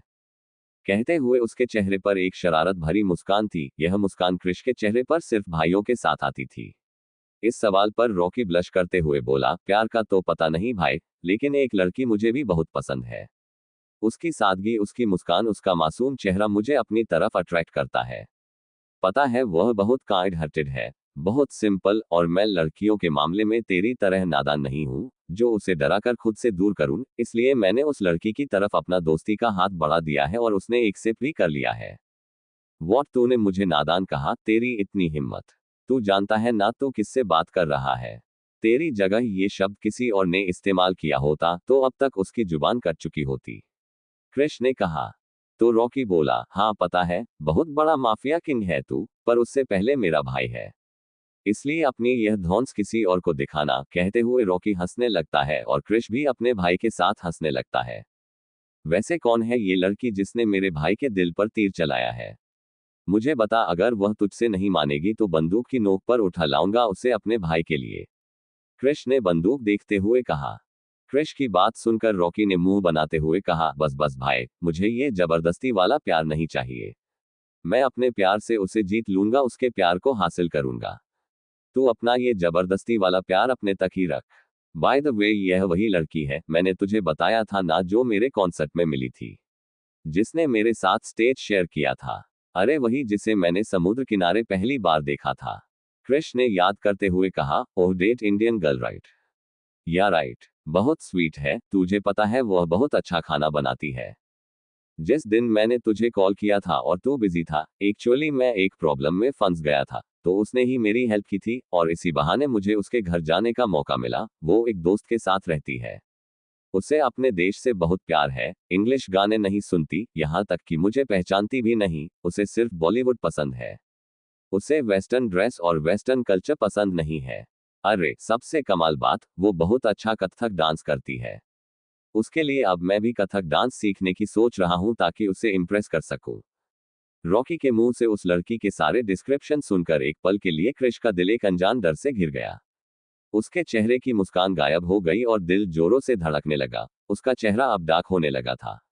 उसने अपने दिल पर काबू करते हुए डार्क एक्सप्रेशन के साथ रॉकी से पूछा, इंडियन गर्ल वेस्टर्न कल्चर को पसंद नहीं करती? क्या वह अपने किसी मेल फ्रेंड के साथ रहती है? हाँ, तो इसमें कौन सी बड़ी बात है? वह सिर्फ उसका दोस्त है और अब वह मेरा भी दोस्त है, रॉकी ने स्माइल करते हुए कहा। अब क्रिश का दिल जोरों से धड़कने लगा था, उसके हाथ पैर कांप रहे थे। वह मन में प्रेयर कर रहा था कि ये लड़की आशी ना हो, लेकिन रॉकी ने जो डिस्क्रिप्शन दिया था वह आशी से मिलता जुलता था। क्रिश ने देर किए बिना बड़ी हिम्मत जुटाकर रॉकी से पूछा, उस लड़की का नाम क्या है और वह करती क्या है? रॉकी ने मुस्कुराते हुए बताया, वह कैलिफोर्निया यूनिवर्सिटी में स्टूडेंट है और उसका नाम है।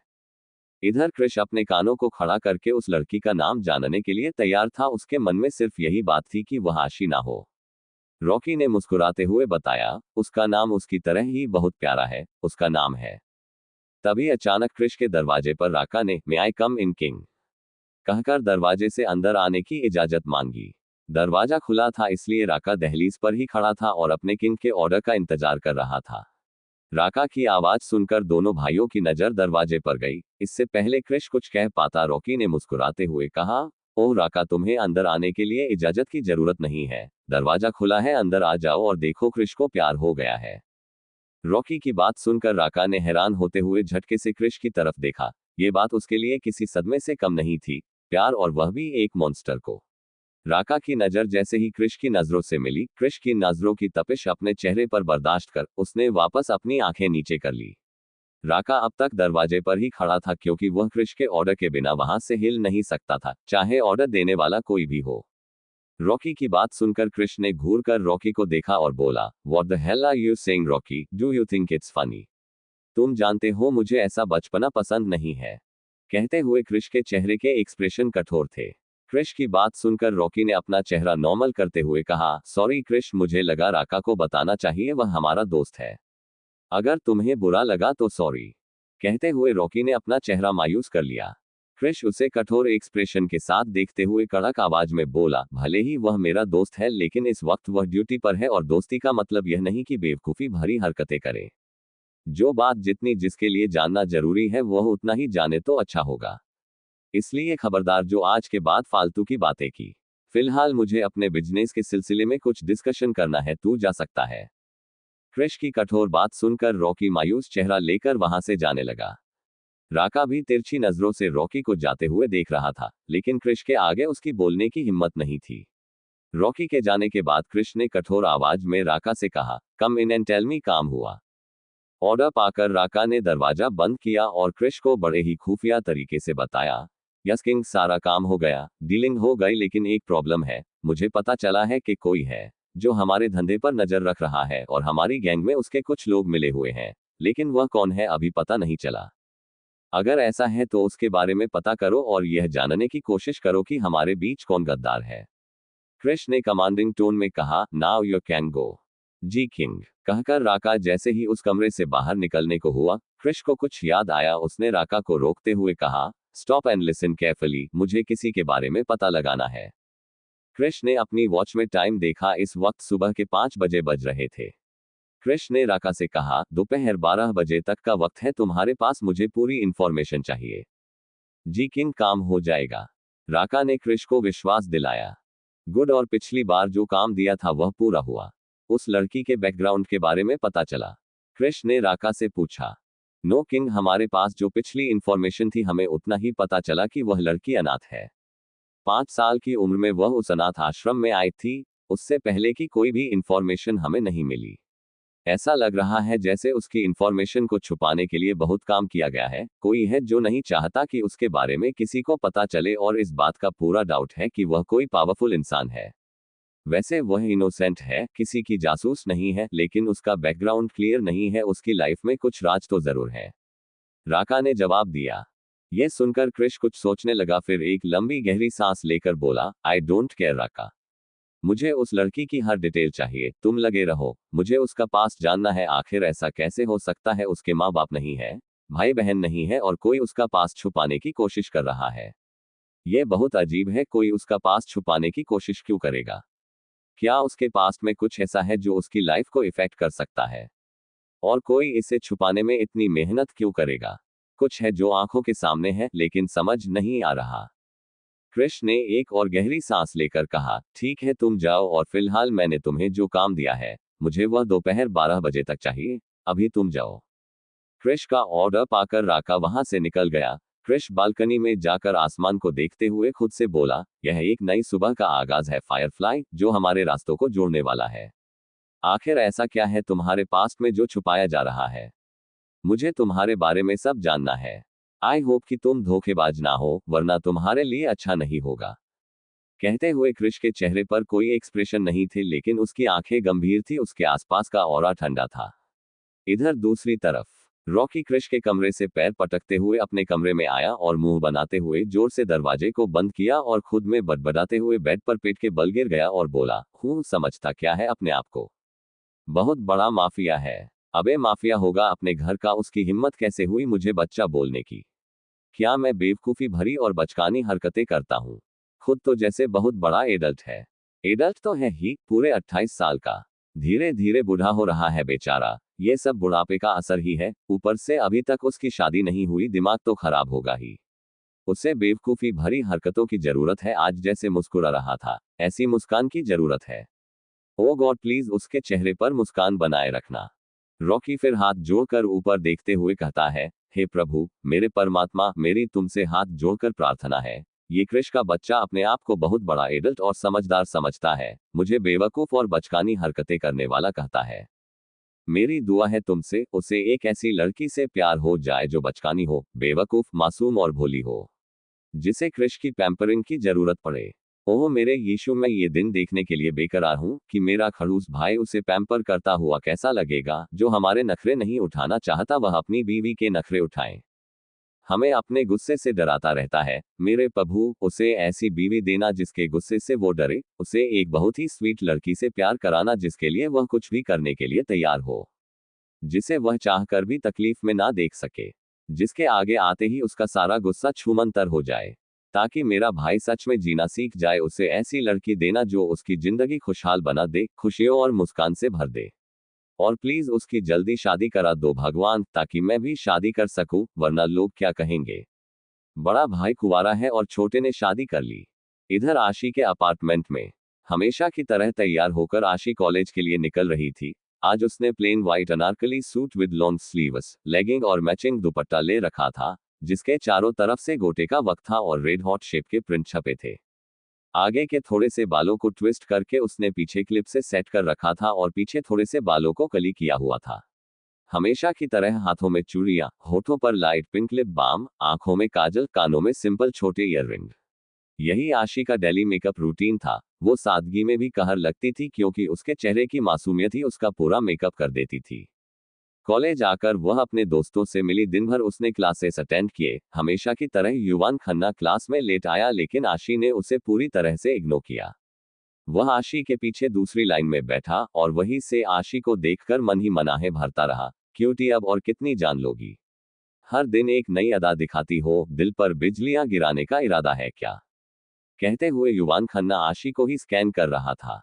उसने यह बातें हिंदी में कही थी, इसलिए आशी और नताशा के अलावा इस बात को किसी ने नहीं समझा था। नताशा और आशी एक दूसरे का चेहरा देख रहे थे, लेकिन उन्होंने इस बार भी युवान खन्ना को इग्नोर किया। युवान खन्ना आशी से बात करना चाहता था, लेकिन उसे सही वक्त नहीं मिल रहा था।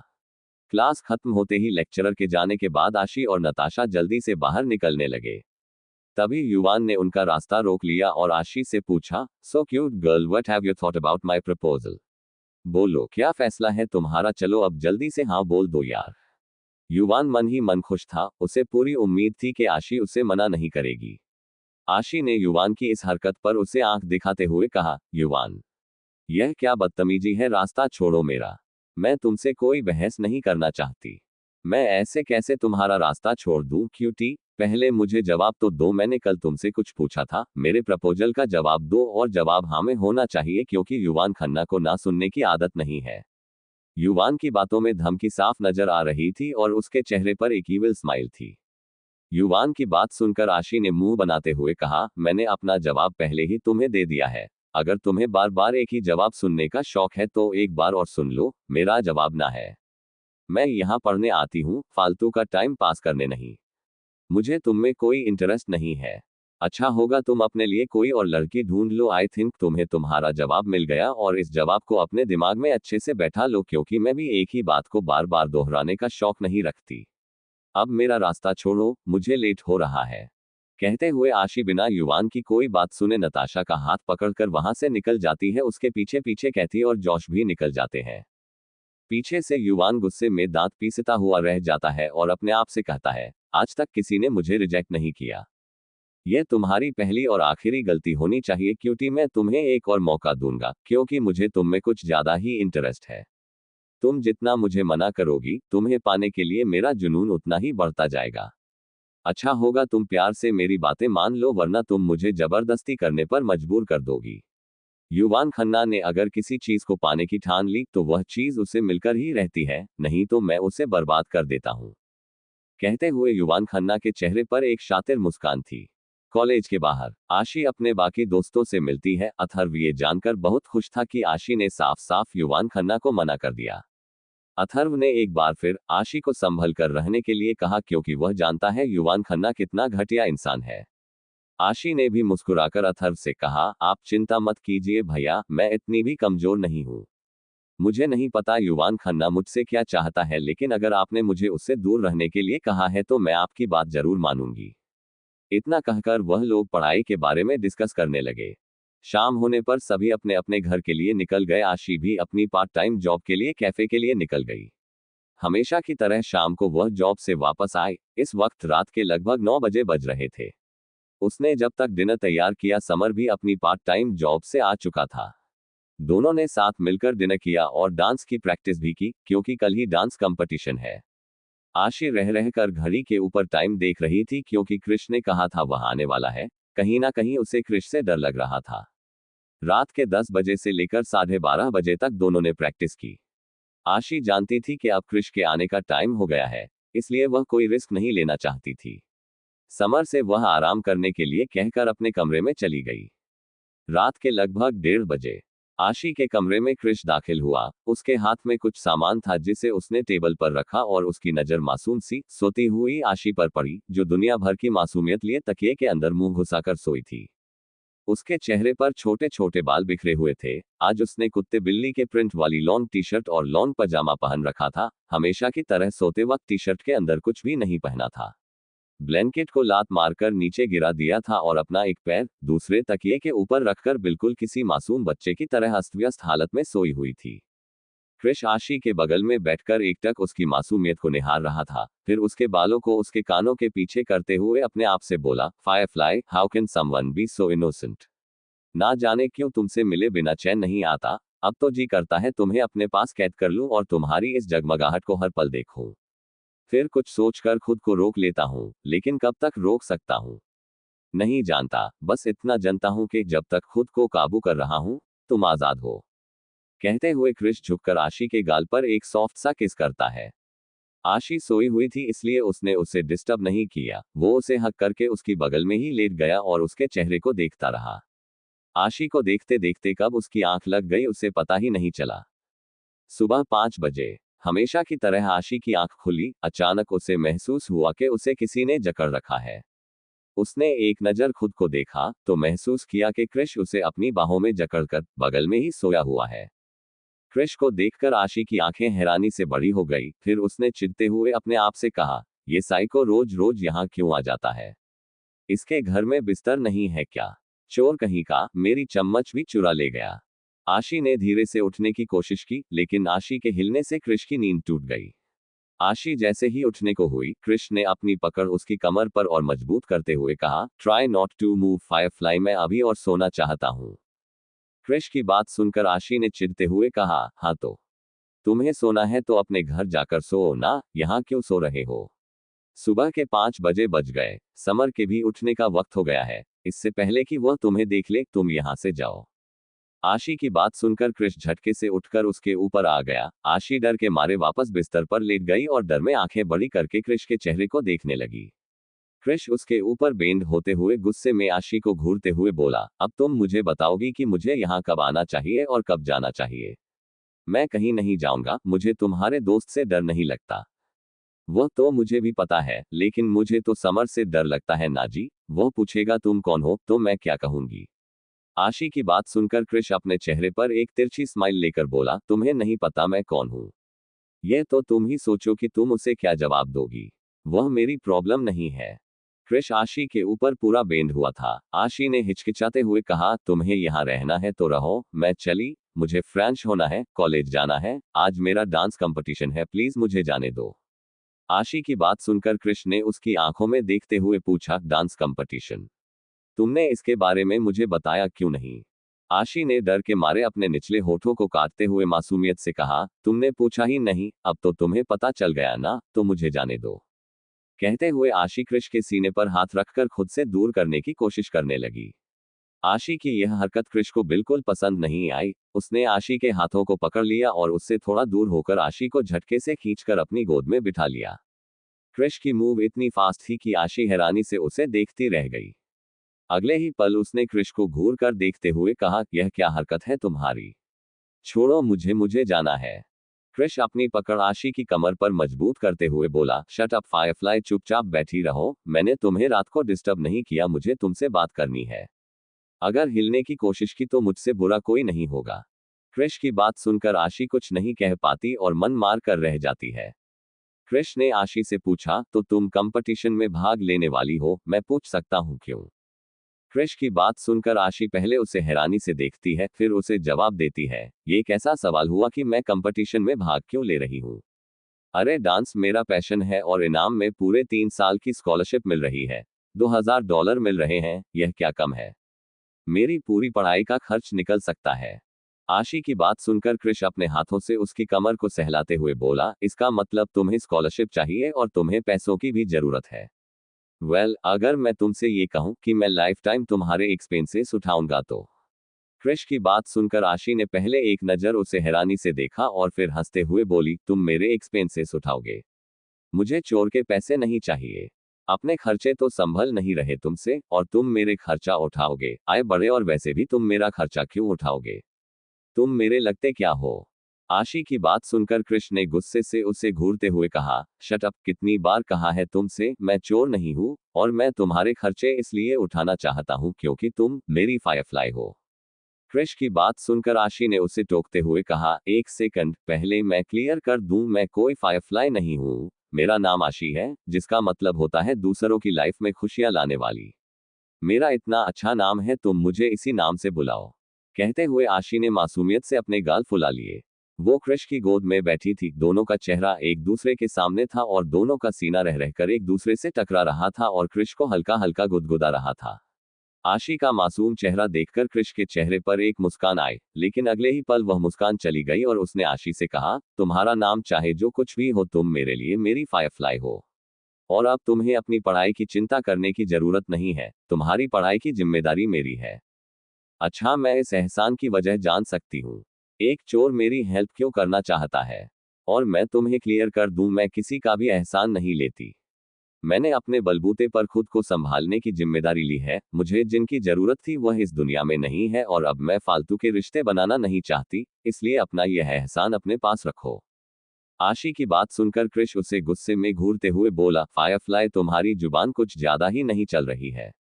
छोटा सा कद है और जुबान जैसे एफिल टॉवर। खैर, मैंने तुमसे पूछा नहीं रहा हूँ, बता रहा हूँ कि तुम मेरी जिम्मेदारी हो। जिम्मेदारी जिन्हें लेनी चाहिए वह लेते नहीं है, पहले आदत डाल देते हैं फिर पल्ला झाड़ लेते हैं। अपनी आदत लगाकर एक दिन कहते हैं खुद को संभाल लो, सहारा देकर फिर हाथ खींच लेते हैं। मुझे ऐसी जिंदगी नहीं चाहिए। मैं सेल्फ डिपेंडेंट हूँ, इसीलिए मुझ पर एहसान मत करो। तुम्हें यहाँ आना है आओ, खाना है खाओ, मुझे टॉर्चर करना है करो, और चले जाओ। मुझे किसी की जरूरत नहीं है। आशी की बात सुनकर क्रिश को गुस्सा आने लगा था। उसने गुस्से में आशी के दोनों कंधों को पकड़कर उसे झकझोरते हुए कहा, मैं तुम्हें टॉर्चर करता हूँ? तुम्हारी हिम्मत कैसे हुई ऐसा कहने की? तुम जानती हो टॉर्चर क्या होता है? अगर मैं तुम्हें टॉर्चर करने पर आ गया तो तुम बर्दाश्त नहीं कर पाओगी। मैं तुम्हारे साथ जितना सॉफ्ट हो रहा हूँ, तुम्हारी जुबान निकलती ही जा रही है। इसे कंट्रोल में करो, इससे पहले कि मैं तुम्हारी जुबान काट दूं, समझ गई तुम? क्रिश की बात सुनकर आशी भी मुंह बनाते हुए बोली, अरे ये टॉर्चर नहीं है तो और क्या है? आधी रात को आते हो, मुझे बेकार बेकार टारगेट देते हो, मेरी नींद पूरी नहीं होती, क्लास में भी नींद आने लगती है। जब तुमसे कुछ कहती हूँ तो तुम डांटते हो, लाइफ झंड हो गई है मेरी। एक बात बताओ, तुम यहाँ आते क्यों हो? तुम्हारे घर में बिस्तर नहीं है क्या? या खाना बनाने वाला कोई नहीं है? आकर मुझे परेशान करते हो, ऊपर से मेरी चम्मच भी चुरा ले जाते हो। तुम्हें पता है वह मेरी फेवरेट चम्मच थी, इंडिया से लाई थी मैं, पूरे 80 रुपए दिए थे मैंने उसके। तुम्हें यहाँ आकर मिलता क्या है? आने जाने का गाड़ी का खर्चा अलग लगता होगा। आशी की बात सुनकर क्रिश हैरानी से उसे देख रहा था। उसे समझ नहीं आ रहा था वह इस लड़की को क्या जवाब दे। उसे अपने चम्मच की चिंता है। कोई इतना मासूम कैसे हो सकता है? क्या उसे समझ नहीं आ रहा क्रिश उसके पास क्यों आता है? क्रिश उसकी मासूमियत पर फिदा हो गया। उसने अपने हाथों से उसके गालों को खींचते हुए कहा, सब कुछ है मेरे पास फायरफ्लाई, बस तुम नहीं हो। बहुत जल्द तुम्हें पता चल जाएगा मैं यहाँ क्यों आता हूँ। अच्छा एक बात बताओ, तुमने युवान खन्ना को क्या जवाब दिया? क्रिश के इस सवाल का आशी ने मासूमियत से जवाब दिया, मैंने उसे साफ साफ मना कर दिया कि मुझे उसमें इंटरेस्ट नहीं है। फिर पता नहीं क्या बकवास कर रहा था, मुझे जबरदस्ती करने पर मजबूर मत करो और पता नहीं क्या क्या, लेकिन मैंने उसकी बात पर ध्यान नहीं दिया। आशी की बात सुनकर कृष ने मुस्कुराते हुए कहा, ओके, तुमने बिल्कुल सही किया, तुम्हें टेंशन लेने की जरूरत नहीं है। फिलहाल मैं तुम्हारे लिए कुछ लाया हूँ, ये देखो। कहते हुए कृष ने पास के टेबल पर रखा हुआ सामान उठाकर आशी को दिया, जिसमें लाल गुलाब का छोटा सा बुके, चॉकलेट बॉक्स और एक फोन का बॉक्स था। साथ में एक छोटी सी डिब्बी थी, शायद उसमें कोई ज्वेलरी होगी। वो सब देखकर आशी ने हैरान होते हुए कृष से पूछा, यह क्या है? ये गिफ्ट है मेरी तरफ से तुम्हारे लिए। कृष मुस्कुराते हुए जवाब दिया। आशी ने हैरान होते हुए पूछा, मेरे लिए, पर क्यों? कृष ने मुस्कुराते हुए कहा, बस ऐसे ही मेरा मन किया अपनी गर्लफ्रेंड को कुछ गिफ्ट देने का, इसलिए लेकर आया हूँ। गर्लफ्रेंड? कौन सी गर्लफ्रेंड? किसकी गर्लफ्रेंड? मैं तुम्हारी गर्लफ्रेंड नहीं हूँ, अथर्व भैया ने कहा है गर्लफ्रेंड बॉयफ्रेंड अच्छे नहीं होते, इसलिए मुझे तुम्हें अपना बॉयफ्रेंड नहीं बनाना। और वैसे भी मैं चोरों से गिफ्ट नहीं लेती, पता नहीं किस बेचारे गरीब की पॉकेट मारकर तुम ये गिफ्ट लाए हो, इसे वापस ले जाओ। आशी की बात सुनकर कृष गुस्से में चिल्लाते हुए बोला, शट अप फायरफ्लाई, मैं चोर नहीं हूँ। मैंने तुमसे कितनी बार कहा है, अब एक बार भी तुमने मुझे चोर कहा तो तुम्हारा गला काट दूंगा, समझी? कृष के डांटने से आशी की आंखें नम हो गई और उसने अपना निचला होंठ बाहर निकालकर सुबकते हुए कहा, तुमने मुझे डांटा, मुझे नहीं चाहिए तुम्हारे गंदे गिफ्ट, कभी डांटते हो कभी गिफ्ट देते हो। अथर्व भैया ने सही कहा था, बॉयफ्रेंड गंदे होते हैं। तुम भी गंदे हो। आशी की बात सुनकर कृष ने अपना माथा पीट लिया और चिढ़ते हुए अपने आप से बोला, ओ गॉड, यही लड़की मिलनी थी मुझे। इस नादान को तो ये भी नहीं पता गर्लफ्रेंड बॉयफ्रेंड क्या होता है, मैं इसे कैसे समझाऊं? इसे समझाते समझाते कहीं मैं पागल ना हो जाऊं। पता नहीं कौन से डिब्बे से निकल कर आई है। कृष ने एक ठंडी सांस लेकर खुद के गुस्से को कंट्रोल किया, फिर आशी के चेहरे को देखकर उसके आंसुओं को पोंछते हुए बोला, look at me Firefly, don't cry, सारे बॉयफ्रेंड गर्लफ्रेंड गंदे नहीं होते, और मैं भी गंदा नहीं हूँ। आई केयर अबाउट यू, इसीलिए मैं तुम्हारे लिए गिफ्ट लेकर आया हूँ, तुमने मेरा ख्याल रखा था ना? मुझे खाना खिलाया था, now we both will take care of each other. Boyfriend अपनी गर्लफ्रेंड को बहुत सारे गिफ्ट देता है, उसका ख्याल रखता है। आशी ने मासूमियत से जवाब दिया, अच्छा ऐसी बात है। फिर मुझे ये गिफ्ट नहीं चाहिए। आशी बहुत अच्छी है, वह सबका ख्याल रखती है, इसलिए तुम्हारा भी रखा, तुम ये गिफ्ट ले जाओ। नो फायरफ्लाई, गर्लफ्रेंड अपने बॉयफ्रेंड का गिफ्ट वापस नहीं करती, इसे तुम्हें रखना होगा। मैं तुम्हारे लिए और भी गिफ्ट लाऊंगा, यह मोबाइल है, इसमें मेरा नंबर है, अगर तुम्हें कोई प्रॉब्लम हो तो मुझे कॉल करना, ओके?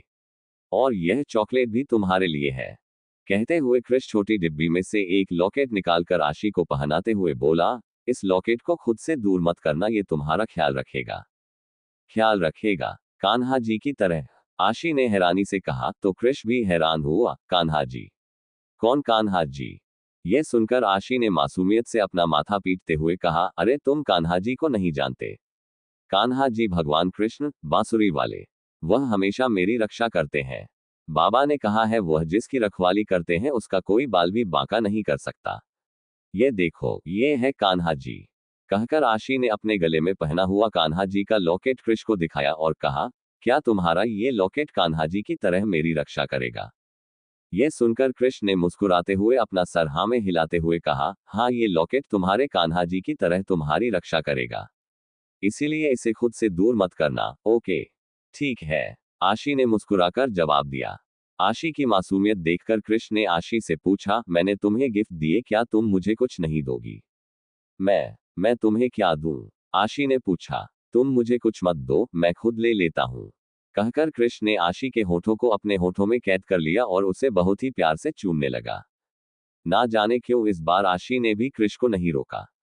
लगभग 5 मिनट किस करने के बाद कृष ने उसके होठों को छोड़कर उसके बालों को सेट करते हुए कहा, अब मैं चलता हूँ, कंपटीशन के लिए बेस्ट ऑफ लक, अपना ख्याल रखना और अपना बेस्ट देना, और हाँ, इस मोबाइल को हमेशा एक्टिव रखना, इसमें मेरा नंबर है, जरूरत पड़ने पर मुझे कॉल करना, ओके? जवाब में आशी ने मासूम बच्चों की तरह हाँ में सिर हिला दिया। कृष उसके गालों को खींचकर उसे एक और प्यारी सी किस करके वहां से चला गया। आशी ने उस मोबाइल को देखा, वो आईफोन का लेटेस्ट मॉडल, जो काफी महंगा था। उसने अपने आप से कहा, इस चोर के पास इतना महंगा फोन कहां से आया? खैर, मुझे क्या करना? सोचते हुए आशी फ्रेश होने चली गई। कृष वापस आकर अपनी कार में बैठा और मुस्कुराते हुए कार की बैक सीट पर अपना सिर टिकाकर आशी की मासूम बातों को सोचने लगा। वह जितनी बार आशी से मिल रहा है उतनी बार उसकी मासूमियत में खोता जा रहा है। आज पहली बार क्रिश सचमुच मुस्कुरा रहा था। आज पहली बार क्रिश सचमुच मुस्कुरा रहा था। तभी क्रिश को कुछ ख्याल आया। उसने अपनी पॉकेट से मोबाइल निकालकर लिंडा को कॉल किया और कहा, आज हमारे दिन भर का क्या शेड्यूल है। लिंडा ने शेड्यूल चार्ट देखकर क्रिश को बताया, आज हमें 2 टीवी इवेंट में जाना है, एक फिल्म का प्रमोशन है और एक कॉन्सर्ट है। यह सुनकर क्रिश ने लिंडा से पूछा, 7 दिन पहले तुमने मुझे बताया था कि चैरिटी इवेंट के लिए कैलिफोर्निया यूनिवर्सिटी से डांस कंपटीशन जज के लिए रिक्वेस्ट आए है, उसका क्या हुआ। जवाब में लिंडा बोली, उस चैरिटी इवेंट के लिए तो तुमने मना कर दिया था, इसलिए मैंने भी उसके स्पॉन्सर को मना कर दिया। तुमने कहा कि मुझे किसी भी चैरिटी के लिए जज बनने में इंटरेस्ट नहीं है। अब तुम अचानक ये क्यों पूछ रहे हो। उन लोगों को हाँ कर दो, मैं कैलिफोर्निया यूनिवर्सिटी में डांस कंपटीशन के जज के तौर पर आने के लिए तैयार हूँ। इस बात पर लिंडा शॉक हुई। व्हाट? क्रिश, ऐसा कैसे हो सकता है? पहले तुमने ही मना किया था, अब एन मौके पर आकर हम हाँ कैसे कह सकते हैं। उन लोगों ने कोई तैयारी भी नहीं की होगी और वह लोग क्या सोचेंगे, हमारी क्या रेपुटेशन रह जाएगी। कभी ना कभी हाँ। आई डोंट केयर, उन लोगों से कहो हम आएंगे, बाकी वह खुद ही मैनेज कर लेंगे। उनसे कहना हमारे पास डेट नहीं थी, लेकिन चैरिटी इवेंट के लिए मैंने अपना बिजी शेड्यूल दोबारा मैनेज किया है। अब मैं कुछ नहीं सुनना चाहता। कहते हुए क्रिश ने कॉल डिस्कनेक्ट कर दी। कॉल रखने के बाद क्रिश ने अपने आप से कहा, गेट रेडी फायरफ्लाई, अब तुम्हें पता चलेगा मैं कौन हूं। अब तुम मुझे बार बार चोर नहीं कहोगी। अब तुम्हें मेरी पॉपुलैरिटी का अंदाजा होगा। तुम्हारा डांस देखना तो बनता है फायरफ्लाई। कहते हुए क्रिश के चेहरे पर एक शरारत भरी मुस्कान थी। आशी का रिएक्शन देखने के लिए क्रिश बेताब था। उधर दूसरी तरफ हमेशा की तरह आशी फ्रेश होकर पूजा करके कान्हा जी से ढेर सारा आशीर्वाद लेकर कॉलेज के लिए निकल गई। आज उसके लिए बहुत बड़ा दिन था। कंपटीशन कमेटी की तरफ से आशी को 2 स्पेशल पास मिले थे, ताकि वह अपनी फैमिली या दोस्तों में से किन्हीं 2 लोगों को बुला सके, और आशी ने वह पास रॉकी और कार्तिक को दिए थे ताकि वह लोग भी आशी को चीयर करने आ सके। इस बात को लेकर रॉकी बहुत खुश था, क्योंकि ये इस बात का सबूत था कि आशी की जिंदगी में वो एक स्पेशल जगह बना चुका है। वह अपने कई सारे अपॉइंटमेंट और शेड्यूल को कैंसिल करके सिर्फ आशी को यहाँ चीयर करने आया था। आशी के कॉलेज के दोस्त अथर्व, नताशा, कैथी और जॉश भी उसे चीयर करने आए थे। थोड़ी ही देर में अनाउंसमेंट होती है। कॉलेज के प्रिंसिपल और ट्रस्टी अपने आप को इंट्रोड्यूस करते हुए सभी स्टूडेंट की हौसला अफजाई कर रहे थे। तभी जज के नाम की अनाउंसमेंट होती है। जोरदार तालियों से स्वागत कीजिए Hollywood superstar Krish Davidson. Krish को देखते ही वहां की पब्लिक लगभग पागल हो चुकी थी। सभी क्रिश के नाम की चांटिंग करने लगे। किसी को भी इस बात का अंदाजा नहीं था कि यहाँ क्रिश आने वाला है। सिर्फ लड़कियां ही नहीं, लड़के भी उसके दीवाने हैं, और हो भी क्यों ना हैंडसम क्रिश, सबसे बड़ा हॉलीवुड सुपरस्टार जो है। क्रिश स्टेज पर चढ़कर ऑडियंस को ग्रीट करता है और कुछ बातें बोलता है, लेकिन कहीं ना कहीं उसकी नजर आशी को ढूंढ रही थी। आशी वहां थी नहीं, वो अपने डांस कंपटीशन के लिए तैयार हो रही थी। इस वक्त वो स्टेज के पीछे थी। तभी कैथी और नताशा दौड़ते हुए आशी के पास आए और खुशी से उछलते हुए आशी को बताया, आशी तुझे पता है जज के तौर पर कंपटीशन में कौन आया है? नहीं, कौन आया है? आशी ने तैयार होते हुए पूछा। अरे, क्रिश डेविडसन आया है, हॉलीवुड सुपरस्टार। मैंने उस दिन कैंपिंग जाते वक्त रास्ते में तुझे दिखाया था ना, जो अपनी फिल्म की प्रमोशन के लिए हेलीकॉप्टर से आया था। कैथी ने एक्साइटेड होते हुए कहा। आशी चिढ़ते हुए बोली, ओ वही जिसने मेरा दुपट्टा चुरा लिया था। चोर कहीं का। अरे, तुझे अपने दुपट्टे की पड़ी है। जाकर देख उसकी पॉपुलैरिटी। आज वह यहाँ कंपटीशन में जज बनकर आया है। यार, तेरी तो निकल पड़ी, तू तो उसे सामने से देख पाएगी। कैथी ने एक्साइट होते हुए कहा। जिस पर आशी ने मुंह बनाते हुए बोली, तो मैं क्या नाचूं? मैं तो उसे जानती भी नहीं। आया है तो आया है, कोई ना कोई जज बनकर तो आता ही। आशी की बात सुनकर नताशा ने चिढ़ते हुए कहा, ओहो आशी, तू नहीं सुधरेगी। अरे, वह हॉलीवुड सुपरस्टार है, उसकी एक झलक देखने के लिए लड़कियां मरती है, और तू ऐसा सड़ा हुआ चेहरा बना रही है। मैं भी उसकी बड़ी फैन हूं, तुझे पता है उसका ऑटोग्राफ तक मिलना मुश्किल होता है। आशी दोनों के चेहरे को देख रही थी, लेकिन उसे बिल्कुल भी एक्साइटमेंट नहीं हो रही थी। शायद इससे ज्यादा एक्साइटमेंट तो उसे स्टेज पर परफॉर्म करने की थी। तभी वहां अनाउंसमेंट होती है और कंपटीशन शुरू हो जाता है। सभी पार्टिसिपेंट अपना अपना डांस दिखा रहे थे। आशी ने अपने दोस्तों से कहा, यार मेरा भी नंबर आने वाला है, मैं थोड़ी सी प्रैक्टिस कर लेती हूँ ताकि कुछ गड़बड़ ना हो। इतना कहकर आशी ने थोड़ी बहुत प्रैक्टिस एक बार फिर शुरू की, और तभी आशी के नाम का अनाउंसमेंट हुआ। पहले डुएट डांस हुआ जिसमें उसने समर के साथ डांस किया। दोनों ने मिलकर बहुत ही अच्छा डांस किया, लेकिन दोनों को करीब देखकर क्रिश अंदर ही अंदर जल रहा था। ना जाने क्यों उसे बहुत गुस्सा आ रहा था, उसकी नीली आंखें गुस्से में लाल होती गई। क्रिश एक स्पेशल सीट पर बैठा था, जिसके कारण वह डांसर्स को बहुत अच्छे से देख पा रहा था, लेकिन स्टेज से डांसर उसे नहीं देख पा रहे थे। थोड़ी ही देर में दोनों का डांस कंप्लीट हुआ। आशी के दोस्त उसके लिए चीयर कर रहे थे। अब बारी थी सिंगल डांस की। आशी व्हाइट प्लेन घेरदार लहंगा, चोली और दुपट्टा पहनकर कथक डांस कर रही थी। चारों तरफ अंधेरा था, फोकस लाइट सिर्फ आशी पर थी। यह डांस बहुत ही मनभावन था। उस लहंगे में उसका खूबसूरत फिगर बहुत ही अट्रैक्टिव नजर आ रहा था। कमर पर बंधा हुआ पतली चेनन का कमरबंद, हाथों में चूड़ियां, खुले बाल, कानों में झुमके और चेहरे पर मासूमियत। आशी एक आजाद पंछी की तरह अपनी ही धुन में खोई नाच रही थी। चेहरे पर कोई मेकअप नहीं, सिर्फ आंखों में काजल और होठों पर प्यारी सी मुस्कान। तितली की तरह उड़ती और मुस्कुराती आशी में क्रिश खोसा गया था। उसका घूम घूम कर डांस करना, उसके चेहरे पर एक अलग ही तेज नजर आ रहा था, जिसे देखकर क्रिश अपनी सुध बुध खो बैठा था। वहीं क्रिश के अलावा भी यहाँ कोई था जो आशी में खो चुका था और अपनी लस्ट भरी नजरों से आशी को ऊपर से नीचे तक देख रहा था। वह हिरनी सी चंचल आशी को देखकर उसकी तरफ अट्रैक्ट हो रहा था। यह कोई और नहीं, युवान खन्ना था, जिसकी नजरें सिर्फ आशी पर टिकी हुई थी। उसकी आंखों में हवस साफ नजर आ रही थी। उसकी नजर आशी के पहले बटन पर जा टिकी थी, मानो वो उसकी क्लीवेज की एक झलक के लिए मरा जा रहा हो। उसका कमरबंद उसकी पतली कमर को और भी ज्यादा खूबसूरत बना रहा था। आशी आमतौर पर अपने जिस्म को ढक कर रखती थी, लेकिन आज उसका खूबसूरत फिगर युवान खन्ना के सामने था, जो उसके अंदर के लस्ट भरे जानवर को जगा रहा था। थोड़ी ही देर में सभी पार्टिसिपेंट्स का डांस खत्म हो चुका था और अब बारी थी विनर के अनाउंसमेंट की। सभी विनर के नाम को जानने के लिए उत्सुक थे। थोड़ी ही देर में ज्यूरी मेंबर का फैसला आ चुका था, लेकिन लास्ट फैसला क्रिश का था। सभी के दिल की धड़कनें मानो थम सी गई। आशी अब तक क्रिश को नहीं देख पाई थी। तभी अनाउंसमेंट होती है कि आशी इस कंपटीशन को जीत चुकी है। अनाउंसमेंट सुनकर वो खुशी से उछलने लगी। आशी को अपने कानों पर विश्वास नहीं हो रहा था। क्रिश भी उसकी मुस्कान देखकर खुश था। अब उसे इंतजार था आशी के रिएक्शन का, जब वह क्रिश को अपने सामने एक हॉलीवुड सुपरस्टार और चीफ गेस्ट के रूप में देखेगी। क्रिश आशी को खुश होते हुए देख ही रहा था, तभी आशी के दोस्त खुशी में दौड़ते हुए आकर उसे हक कर लेते हैं। कैथी और नताशा आशी के गले लगती हैं। कार्तिक उसके सिर पर हाथ रखकर उसे थपथपाता है, लेकिन सबसे बड़ा झटका क्रिश को तब लगता है जब रॉकी दौड़ते हुए आकर आशी को गले लगा लेता है और उसे हवा में गोल गोल घुमाने लगता है। आशी भी खिलखिलाकर हंस रही थी। दोनों को इतना नजदीक देखकर क्रिश के लिए यह सबसे बड़ा झटका था। क्रिश जैसे मानो अपनी ही जगह पर जम चुका था।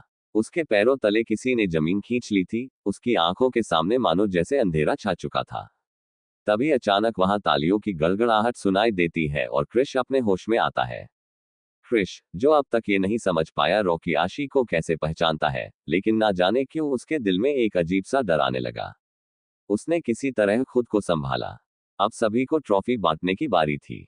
रॉकी भी आशी के साथ स्टेज के पास खड़ा था, क्योंकि रॉकी भी एक सेलिब्रिटी था, उसे भी एक सम्माननीय पद दिया गया था। अब ये ट्रॉफी क्रिश के हाथों दी जानी थी। आशी को स्टेज पर बुलाया गया। स्टेज पर आने तक आशी को पता नहीं था कि ट्रॉफी देने वाला कौन है। क्रिश गुस्से में लाल आंखों से आशी को देख रहा था, लेकिन फिलहाल वह कुछ कर नहीं सकता था। आशी ने जैसे ही ट्रॉफी लेने के लिए अपने हाथ बढ़ाए, उसकी नजर क्रिश की नजरों से जाकर मिली और उसके हाथ पैर ठंडे हो गए। वह कांपने लगी, क्योंकि क्रिश की गुस्से भरी लाल आंखों को देखकर वह डर रही थी। बड़ी मुश्किल से उसने ट्रॉफी को हाथ लगाया, लेकिन क्रिश का डर उसके अंदर कुछ इस तरह समाया था कि वह चाहकर भी खुद को संभाल नहीं पाए और अचानक वह बेहोश हो गई। क्रिश, जो अब तक उसे जलती हुई निगाहों से देख रहा था, उसने अचानक आशी को बेहोश होता देखकर उसे संभालने के लिए अपने हाथ आगे बढ़ाए। तभी उसने देखा किसी के मजबूत हाथों ने आशी को संभाल लिया है और उसे गिरने से बचा लिया है।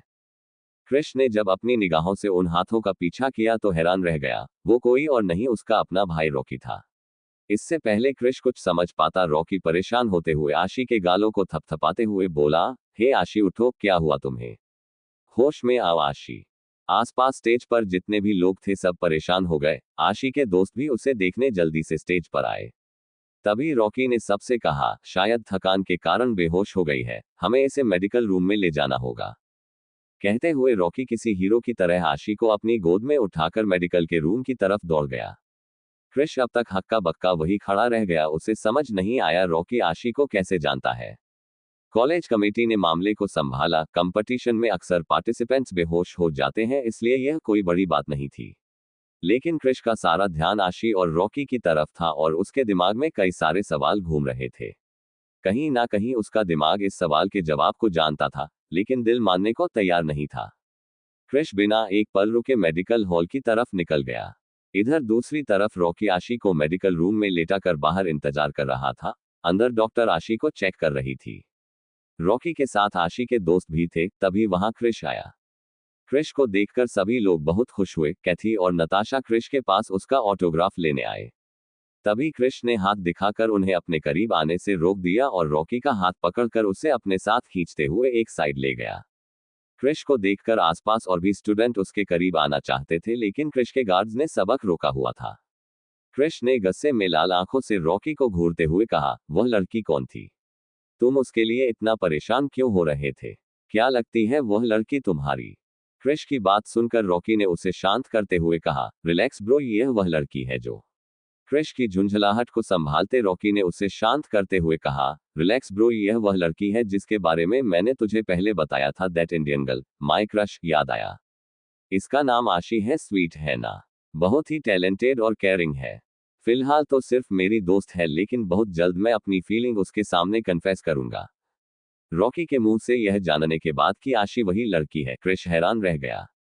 उसे ऐसा महसूस हुआ जैसे उसके ऊपर आसमान टूट पड़ा हो, उसके दिल में किसी ने खंजर चुभो दिए हो, मानो उसकी पूरी दुनिया लुट गई हो। क्रिश सन्न रह गया। अब उसे रॉकी की कोई बात सुनाई नहीं दे रही थी। वह सदमे के कारण अपने कदम धीरे धीरे पीछे लेने लगा। उसका चेहरा पीला पड़ गया। वो बिल्कुल खामोश हो चुका था, वह सदमे में था।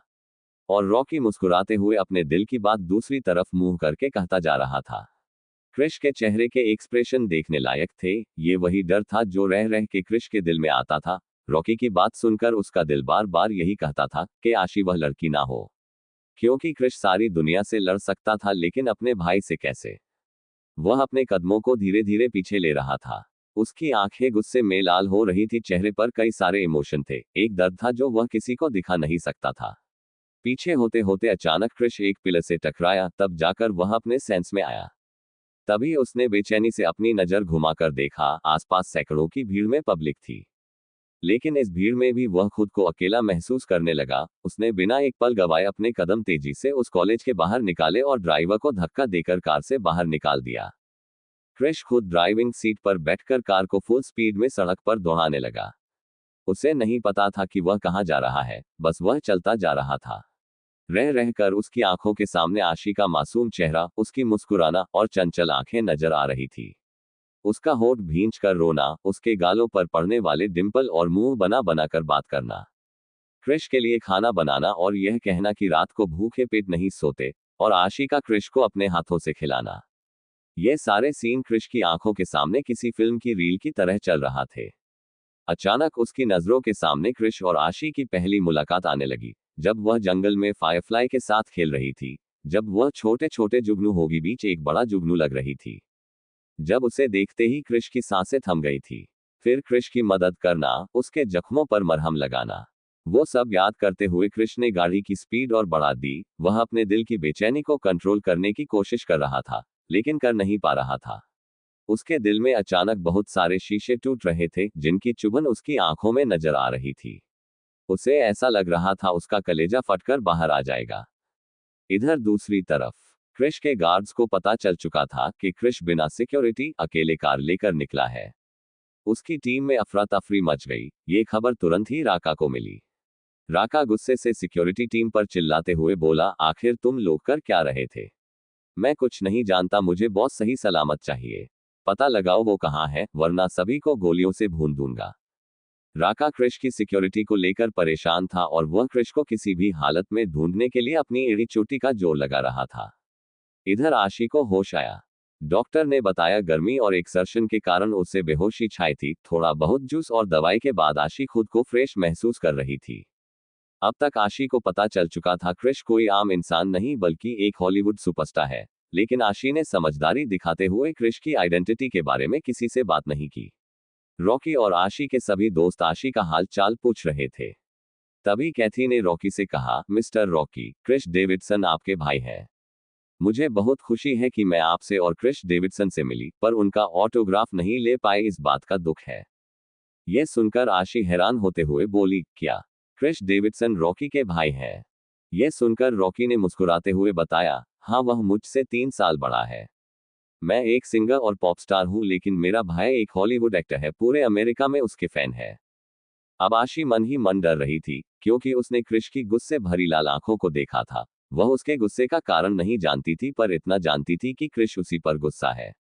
अब भगवान ही बचाए आशी को क्रिश के गुस्से से। आशी को सिर्फ अपने दोस्तों की चिंता थी, कहीं वह गुस्से में आकर समर को नुकसान ना पहुंचा दे। इधर दूसरी तरफ क्रिश अभी तक गुस्से में ड्राइविंग कर रहा था। उसकी कार लगभग 250 की स्पीड पर हवा से बातें कर रही थी। उसकी नजरों के सामने बार बार आशी का चेहरा आ रहा था, उसका गोल गोल घूमते हुए डांस करना, खिलखिलाकर हंसना और अचानक रॉकी की बाहों में बेहोश होना। रॉकी की उसके लिए चिंता और उसका कन्फेशन, जिसे याद करके क्रिश ने अचानक जोर से कार को ब्रेक लगाए। जोर की कर्कश आवाज के साथ कार के टायर काफी दूर तक रगड़ते हुए गए और फिर धुआं धुआं करके रुक गए। क्रिश गुस्से में कार की स्टीयरिंग पर अपने हाथ मारकर झटके से कार से बाहर निकला और सामने का नजारा बहुत ही खतरनाक था, क्योंकि क्रिश इस वक्त एक पहाड़ी की चोटी पर था। अगर कुछ पल की देरी होती तो कार सीधा खाई में गिरती। सही वक्त पर क्रिश ने ब्रेक लगाए थे, लेकिन क्रिश को इस बात की कोई फिक्र ही नहीं थी। क्रिश अपने हाथों को फैलाकर जोर से चिल्लाते हुए घुटनों के बल बैठ गया। आ क्रिश की जोरदार आवाज पूरे इलाके में गूंज गई। वहां आसपास पेड़ों पर बैठे हुए पक्षी भी उड़ गए। क्रिश की आवाज में एक तड़प, दर्द, छटपटाहट और तकलीफ थी। क्रिश अपनी फीलिंग को कंट्रोल करने की कोशिश करते हुए दोनों हाथों की मुट्ठी बनाकर अपने सीने पर मार चुका था। घुटनों के बल बैठा, वह अपने हाथों से चेहरे को छुपा रहा था। वह अपने दर्द से फटते हुए कलेजे को संभालते हुए बोला, वाई वाई वाई, क्यों रॉकी, क्यों? पूरी दुनिया में तुम्हें वही लड़की क्यों मिली? वो मेरी थी। पहली बार मेरे दिल ने किसी को चाहना शुरू किया था। पहली बार मुझे महसूस हुआ था कि मेरे सीने में भी दिल है। पहली बार मुझे महसूस हुआ कि मैं भी इंसान हूँ, मुझे भी प्यार की जरूरत है। कोई था जो मेरी फिक्र करता था। पहली बार किसी ने मेरे अंदर के खालीपन को देखा था। पहली बार मुझे महसूस हुआ कि वह मुझे चाहिए किसी भी कीमत पर। पहली बार मुझे किसी की खूबसूरती से नहीं, मासूमियत से प्यार हुआ। पहली बार ऐसा हुआ था। I love her Rocky. Yes Rocky, मेरे भाई, आई लव हर। क्रिश अब तक हताश हो चुका था। वो आज तक इस तरह नहीं तड़पा होगा। वो बेबस होकर बोला, मुझे नहीं पता ये कब हुआ, क्यों हुआ, कैसे हुआ, बस हो गया। हाँ, एक हार्टलेस क्रूल मॉन्स्टर को एक फायरफ्लाई से प्यार हो गया। हाँ, एक हॉलीवुड एक्टर जिसकी सारी दुनिया फैन है, एक खूंखार माफिया जिसके नाम से दुनिया कांपती है, उसे एक लड़की की मासूमियत से प्यार हो गया। लेकिन अब मैं क्या करूं? क्या करूं मैं?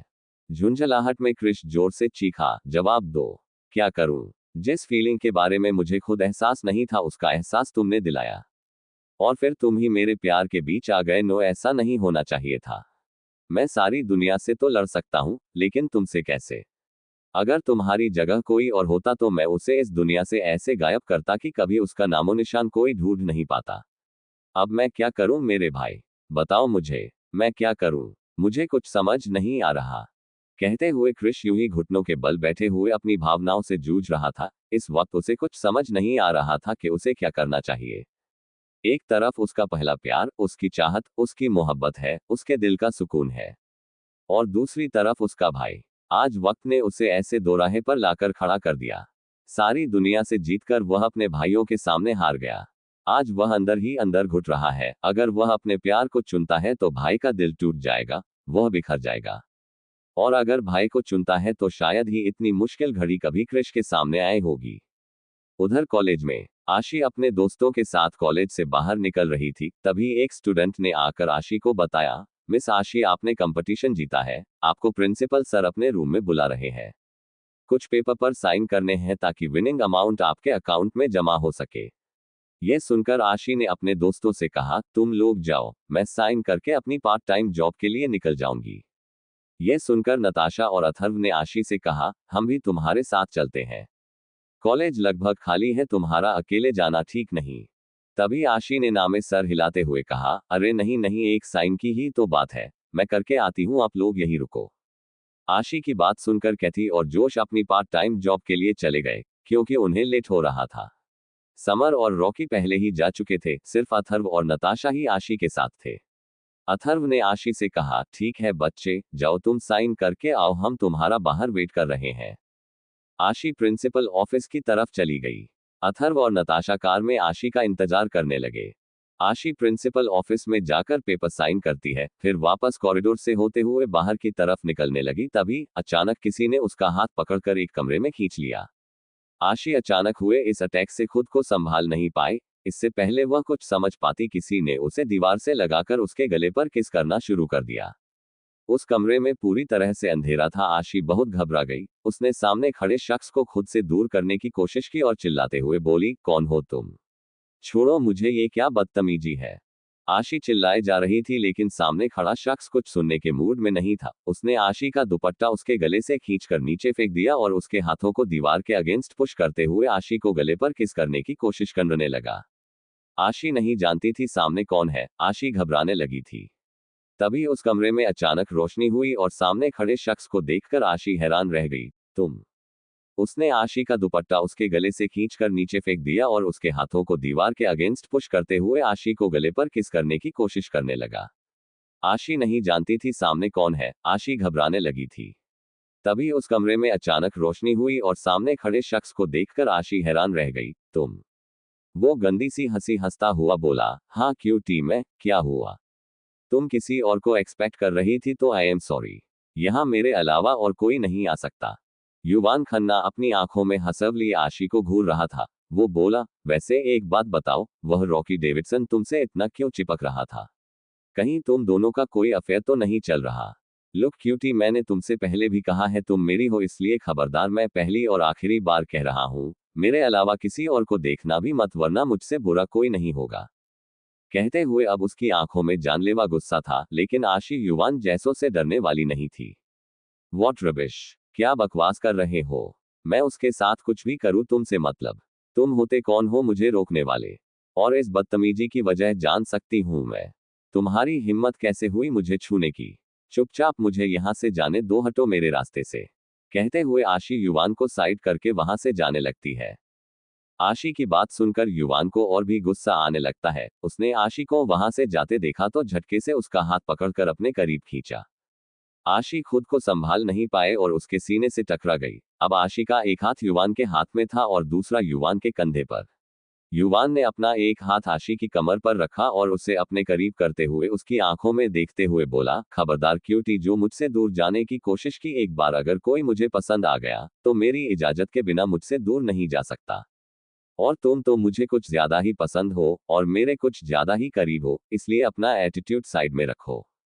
युवान ने आशी के चेहरे पर बिखरे हुए लटों को धीरे से उसके कानों के पीछे करते हुए उसके चेहरे को अपनी उंगली से सेड्यूसिव तरीके में सहलाते हुए आशी की आंखों में देखते हुए बोला, by the way, you are looking very beautiful today, I feel like eating you, समझ रही हो ना? Just let me do what I want. Yuvan की घटिया बातें और घटिया टच को महसूस करके आशी खुद को छुड़ाने की कोशिश करते हुए बोली, वॉट रबिश, क्या बकवास कर रहे हो, छोड़ो मुझे यू घटिया इंसान। अथर्व भैया ने ठीक कहा था, तुम अच्छे इंसान नहीं हो, तुम्हारी हिम्मत कैसे हुई मुझे टच करने की?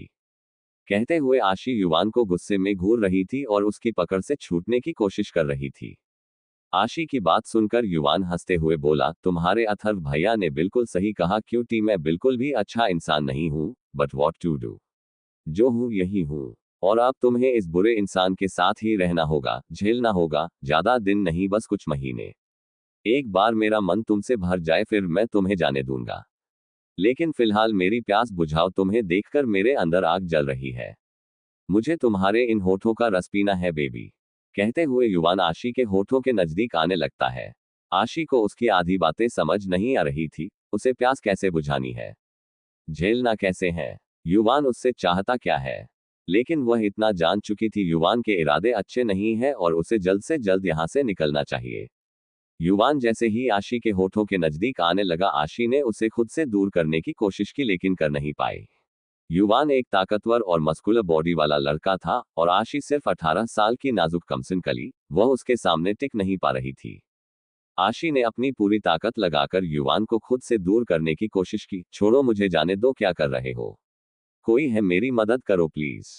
आशी ने अपनी मदद के लिए आवाज लगाने की भी कोशिश की लेकिन युवान को कोई फर्क नहीं पड़ रहा था, पूरे कॉलेज के सभी लोग जा चुके थे। युवान ने झटके से आशी को दीवार के सहारे खड़ा कर दिया और उसे जबरदस्ती किस करने की कोशिश करने लगा। अब आशी की आंखों से आंसू बहने लगे थे लेकिन युवान को उससे कोई मतलब नहीं था। छटपटाती आशी ने दिमाग लगाया और बड़ी हिम्मत करके युवान के प्राइवेट पार्ट पर एक जोरदार लात मारी और बोली, ऑल इज वेल, बोलो ऑल इज वेल। युवान इस हमले के लिए तैयार नहीं था, वह कुछ कदम दूर हो गया, तभी आशी ने जोर से एक तमाचा युवान के गाल पर जड़ दिया। आशी के नन्हे नन्हे हाथों से भी वह तमाचा बहुत ही जोरदार लगा, क्योंकि शायद वो युवान के चेहरे से ज्यादा उसके मेल ईगो पर पड़ा था। युवान का चेहरा एक तरफ झुक गया, वह हैरानी से अपनी जगह पर जमा हुआ था। आशी ने युवान को उंगली दिखाकर उसे घूरते हुए अपने एक एक शब्द चबाते हुए कहा, मुझे कमजोर समझने की कोशिश मत करना। तुम्हारी हिम्मत कैसे हुई मुझे हाथ लगाने की? आज तुमने जो ये हरकत की है, अगर आज के बाद किसी भी लड़की के साथ करने की कोशिश की तो तुम्हारा मुंह तोड़कर तुम्हारे हाथ में दे दूंगी। अब तक तुम्हारी मुलाकात अंग्रेजी छुई मुई लड़कियों से हुई है। हिंदुस्तानी शेरनी का एक हाथ पड़ेगा तो दिन में तारे नजर आ जाएंगे, इसलिए मुझसे दूर ही रहना। यही तुम्हारे लिए बेहतर होगा, हिंदुस्तानी नारी। सब पर भारी, understand better for you if you do. कहते हुए आशी ने अपना दुपट्टा उठाया और बड़े ही एटीट्यूड के साथ वहां से निकल गई। युवान अभी तक आशी के इस एक्शन से हैरान था, इससे पहले वह कुछ समझ पाता आशी वहां से जा चुकी थी। आशी के जाने के बाद युवान राक्षसों की तरह हंसते हुए बोला, तुमने गलत किया क्यूटी, बहुत गलत किया। यह थप्पड़ तुम्हें बहुत महंगा पड़ने वाला है। तुम नहीं जानती क्यूटी तुमने कितनी बड़ी गलती की है। तुमने युवान खन्ना को बहुत हल्के में लिया। अब तक तुम्हें पाना मेरी ख्वाहिश थी लेकिन अब तुम मेरी जिद हो। तुम देखो बहुत जल्दी तुम मेरे बिस्तर पर बिछी होंगी और इस थप्पड़ का बदला मैं तुमसे लेकर रहूंगा, वह भी बहुत ही दर्दनाक तरीके से। अगर तुम अपनी मर्जी से मेरे बिस्तर पर आती तो मैं कुछ महीने तुमसे खेलता और जाने देता, लेकिन अब मैं तुम्हारी जिंदगी को नर्क बना दूंगा। तुम बस देखती जाओ, जस्ट वेट एंड वॉच। कहते हुए युवान खन्ना की आंखें आग उगल रही थी। इस वक्त उसका चेहरा किसी शैतान के जैसा लग रहा था। इधर दूसरी तरफ अथर्व को जब एहसास हुआ कि आशी अभी तक कॉलेज से बाहर नहीं निकली है, उसने परेशान होकर नताशा से कहा, निट्टू आशी को गए हुए काफी देर हो गई, आई थिंक कहीं कोई प्रॉब्लम ना हो, मैं उसे देख कर आता हूं, तू कार में बैठ। जी भाई आप जाइए, नताशा ने अथर्व को देखकर जवाब दिया। अथर्व जैसे ही कार से बाहर निकला उसने देखा आशी अपने आंसू पोंछते हुए कॉलेज से बाहर निकल रही है। आशी की आंखों में आंसू देखकर अथर्व ने आगे आते हुए परेशान होकर पूछा, आशी बच्चे क्या हुआ, तू रो क्यों रही है? अथर्व को देखकर आशी उससे लिपट कर रोते हुए बोली, अथर्व भैया वो। तभी आशी को ध्यान आया, अथर्व ने उसे बताया था युवान खन्ना एक माफिया लीडर का बेटा है और बहुत पावरफुल भी है। अथर्व और युवान की फैमिली में सालों से दुश्मनी चलती आ रही है। अगर आशी ने अथर्व को कुछ भी कहा तो अथर्व गुस्से में आकर युवान से फाइटिंग करेगा और ये दुश्मनी और बढ़ जाएगी। आशी नहीं चाहती उसके कारण अथर्व और नताशा को कोई भी प्रॉब्लम हो। यही सोचकर आशी ने बात को संभालते हुए कहा, वो अचानक कॉरिडोर की लाइट चली गई थी तो मैं डर गई थी, मुझे अंधेरे से डर लगता है। आशी की बात सुनकर अथर्व ने मुस्कुराते हुए उसके आंसू पोंछते हुए कहा, अरे इतनी सी बात पर मेरी शेरनी डर गई। तुम तो मेरी हिंदुस्तानी एटम बॉम्ब हो, छोटी छोटी बातों पर डरते नहीं है। चलो अपने आंसू पोंछो, आज मेरी छोटी बहन ने इतना बड़ा कंपटीशन जीता है, इसी खुशी में आज उसके अथर्व भैया उसे आइसक्रीम खिलाएंगे, चलो मेरे साथ आइसक्रीम खाने। अथर्व ने बड़े ही प्यार से कहा था, बिल्कुल एक बड़े भाई की तरह। अथर्व को देखकर आशी ने मुस्कुराते हुए बड़ी ही मासूमियत से कहा, समोसे भी खाने हैं, मुझे भूख लगी है। आशी की बात सुनकर अथर्व जोर से हंस दिया, ठीक है बाबा, समोसे भी खाना और ब्रेड पकोड़े भी, अभी चलो। तभी कार में बैठे हुए नताशा ने चिढ़ते हुए कहा, वाह भाई ये तो बहुत अच्छी बात है, भैया और छोटी बहन अपनी अपनी फेवरेट चीज खाने चल दिए और मुझे तो कोई पूछता भी नहीं है। This is not fair. कहते हुए नताशा ने गाल फुलाकर अपने दोनों हाथों को फोल्ड कर लिया। नताशा को नाराज देखकर अथर्व ने उसके बालों पर हाथ चलाते हुए कहा, अरे मेरा नट्टू क्यों नाराज हो रहा है? ठीक है, मैं तेरा फेवरेट पिज्जा और बर्गर भी खिलाऊंगा। यह सुनकर नताशा ने उछलते हुए पूछा, और स्टार बग भी जाएंगे? अरे हाँ बाबा, स्टार बग भी। अब चलेगी या यही ख्याली पुलाव पकाएगी? तुम लोगों को उंगली दी तुमने तो हाथ ही पटक लिया। अथर्व ने मजाक में कहा। हाँ चलो, नताशा और आशी ने उछलते हुए कहा। अथर्व ने मुस्कुराते हुए कार स्टार्ट की और एक रेस्टोरेंट की ओर लेकर जाने लगा। आशी ने मन ही मन अपने आप से कहा, नताशा कितनी खुशकिस्मत है। अथर्व भैया जैसा भाई उसे खुश करने के लिए हमेशा लगा रहता है, काश मेरा भाई भी होता, जिससे मैं अपनी सारी जिद मनवाती, उससे लड़ाई भी करती और जो मेरी रक्षा करता। मन ही मन कहते हुए आशी की आंखें नम हो गई। थोड़ी ही देर बाद तीनों एक रेस्टोरेंट में बैठकर अपनी अपनी पसंद का खाना खा रहे थे। इस वक्त शाम के लगभग 5 बजे बज रहे थे। तीनों मुस्कुराते हुए और हंसते खेलते हुए अपना टाइम बिता रहे थे। थोड़ी ही देर में सभी का खाना कंप्लीट हो गया। आशी ने रेस्टोरेंट से बाहर निकलकर अथर्व से कहा, थैंक यू भैया, आज की ट्रीट के लिए मुझे आप लोगों के साथ टाइम बिताकर बहुत अच्छा लगा। फिलहाल मैं चलती हूँ, मुझे अपनी पार्ट टाइम जॉब के लिए जाना है। यह सुनकर अथर्व ने आशी से कहा, ठीक है, हम लोग तुम्हें रास्ते में छोड़ देंगे, लेकिन फिर तुम संभल कर घर जाना। कहकर अथर्व ने आशी को रास्ते में कार्तिक के कैफे के बाहर छोड़ दिया। आशी कैफे के अंदर अपना काम करने चली गई। रात 8 बजे क्रिश अब तक उस अनजान जगह पर अकेले था और कार के बोनट पर लेटकर ना जाने कितनी ही शराब की बोतलें पी चुका था। वह आसमान में तारों को देखते हुए अपने दर्द को कम करने की कोशिश कर रहा था। उसका दिल टूटकर चूर चूर हो चुका था। अचानक आसमान को देखते हुए उसकी आंखों के सामने एक फायरफ्लाई उड़ते हुए आई। क्रिश की नजरों ने उस फायरफ्लाई का पीछा किया और उठकर बैठ गया। वह अब तक कार के बोनट पर था। उस फायरफ्लाई को देखते हुए उसे आशी का चेहरा नजर आने लगा। वहां बहुत सारी फायरफ्लाई थी, जिसे देखकर उसके चेहरे पर मुस्कान आ गई। उसने जैसे ही अपने हाथों को उन फायरफ्लाई को पकड़ने के लिए बढ़ाया, तभी अचानक वह फायरफ्लाई गायब हो गई, और ऐसा होते ही अचानक क्रिश के चेहरे की मुस्कान गायब हो गई। उसकी आंखों में अचानक बहुत सारे इमोशंस आने लगे। उसकी आंखें रोना चाहती थी पर रो नहीं पा रही थी। अचानक क्रिश के चेहरे पर दर्द भरी मुस्कान आ गई। अचानक वह जोर जोर से हंसने लगा और हंसते हंसते अचानक उसने शीशे की बोतल कार के बोनट पर फोड़ी और जोर से दर्द भरी चीख उसके मुंह से निकली, Firefly, why did you do this? बोलो, तुमने मेरे साथ ऐसा क्यों किया? इधर दूसरी तरफ राका ने क्रिश से कनेक्ट करने की ना जाने कितनी ही कोशिश की, लेकिन सारी कोशिश नाकामयाब रही। राका को नहीं पता क्रिश अचानक किस कारण से यूं चला गया, लेकिन वह इतना जानता था, जल्द से जल्द क्रिश का पता लगाना जरूरी है, वरना उसकी जान पर खतरा हो सकता है। उसके दुश्मन चारों तरफ सिर्फ ऐसे ही पल का इंतजार कर रहे हैं जब वह क्रिश पर हमला कर सके। क्रिश का फोन बार बार बज रहा था, लेकिन क्रिश उस फोन को देखने तक की जहमत नहीं उठाई। इधर आशी रात 8:30 बजे अपने कैफे के काम से फ्री होकर बाहर निकली। आशी का कॉलेज आईडी कार्ड कार्तिक के काउंटर पर ही रह गया। यह देखकर कार्तिक ने अपने आप से कहा, ओहो, ये तो आशी का कॉलेज आईडी कार्ड है, शायद भूल गई होगी। कार्तिक ने देखा आशी अभी बाहर निकल ही रही है, इसलिए कार्तिक भी उसके पीछे पीछे बाहर आया। बाहर आकर कार्तिक ने जैसे ही आशी को आवाज देना चाहा कि अचानक एक ब्लैक कार आशी के आगे रुकी। इससे पहले कोई कुछ समझ पाता, उस कार से लगभग 4 लोग निकले। कौन हो तुम लोग? आशी ने हैरानी से चिल्लाते हुए पूछा, लेकिन उन लोगों ने आशी की बातों का कोई जवाब न देते हुए उसके मुंह को दबाकर उसे खींचकर कार में बैठा लिया और उसे क्लोरोफॉर्म सुंघाकर बेहोश कर दिया। कार्तिक भी इस नज़ारे को देखकर आशी को बचाने उसके पीछे दौड़ा, लेकिन तब तक वह लोग आशी को जबरदस्ती अपने साथ लेकर चले गए। किसकी मदद लेगा कार्तिक? कैसे बचेगी आशी? किसने किया आशी को किडनैप? युवान, क्रिश या कोई और भी है आशी का दीवाना? जानने के लिए सुनते रहे मेरा साइको, सिर्फ राज स्टोरी स्टूडियो पर।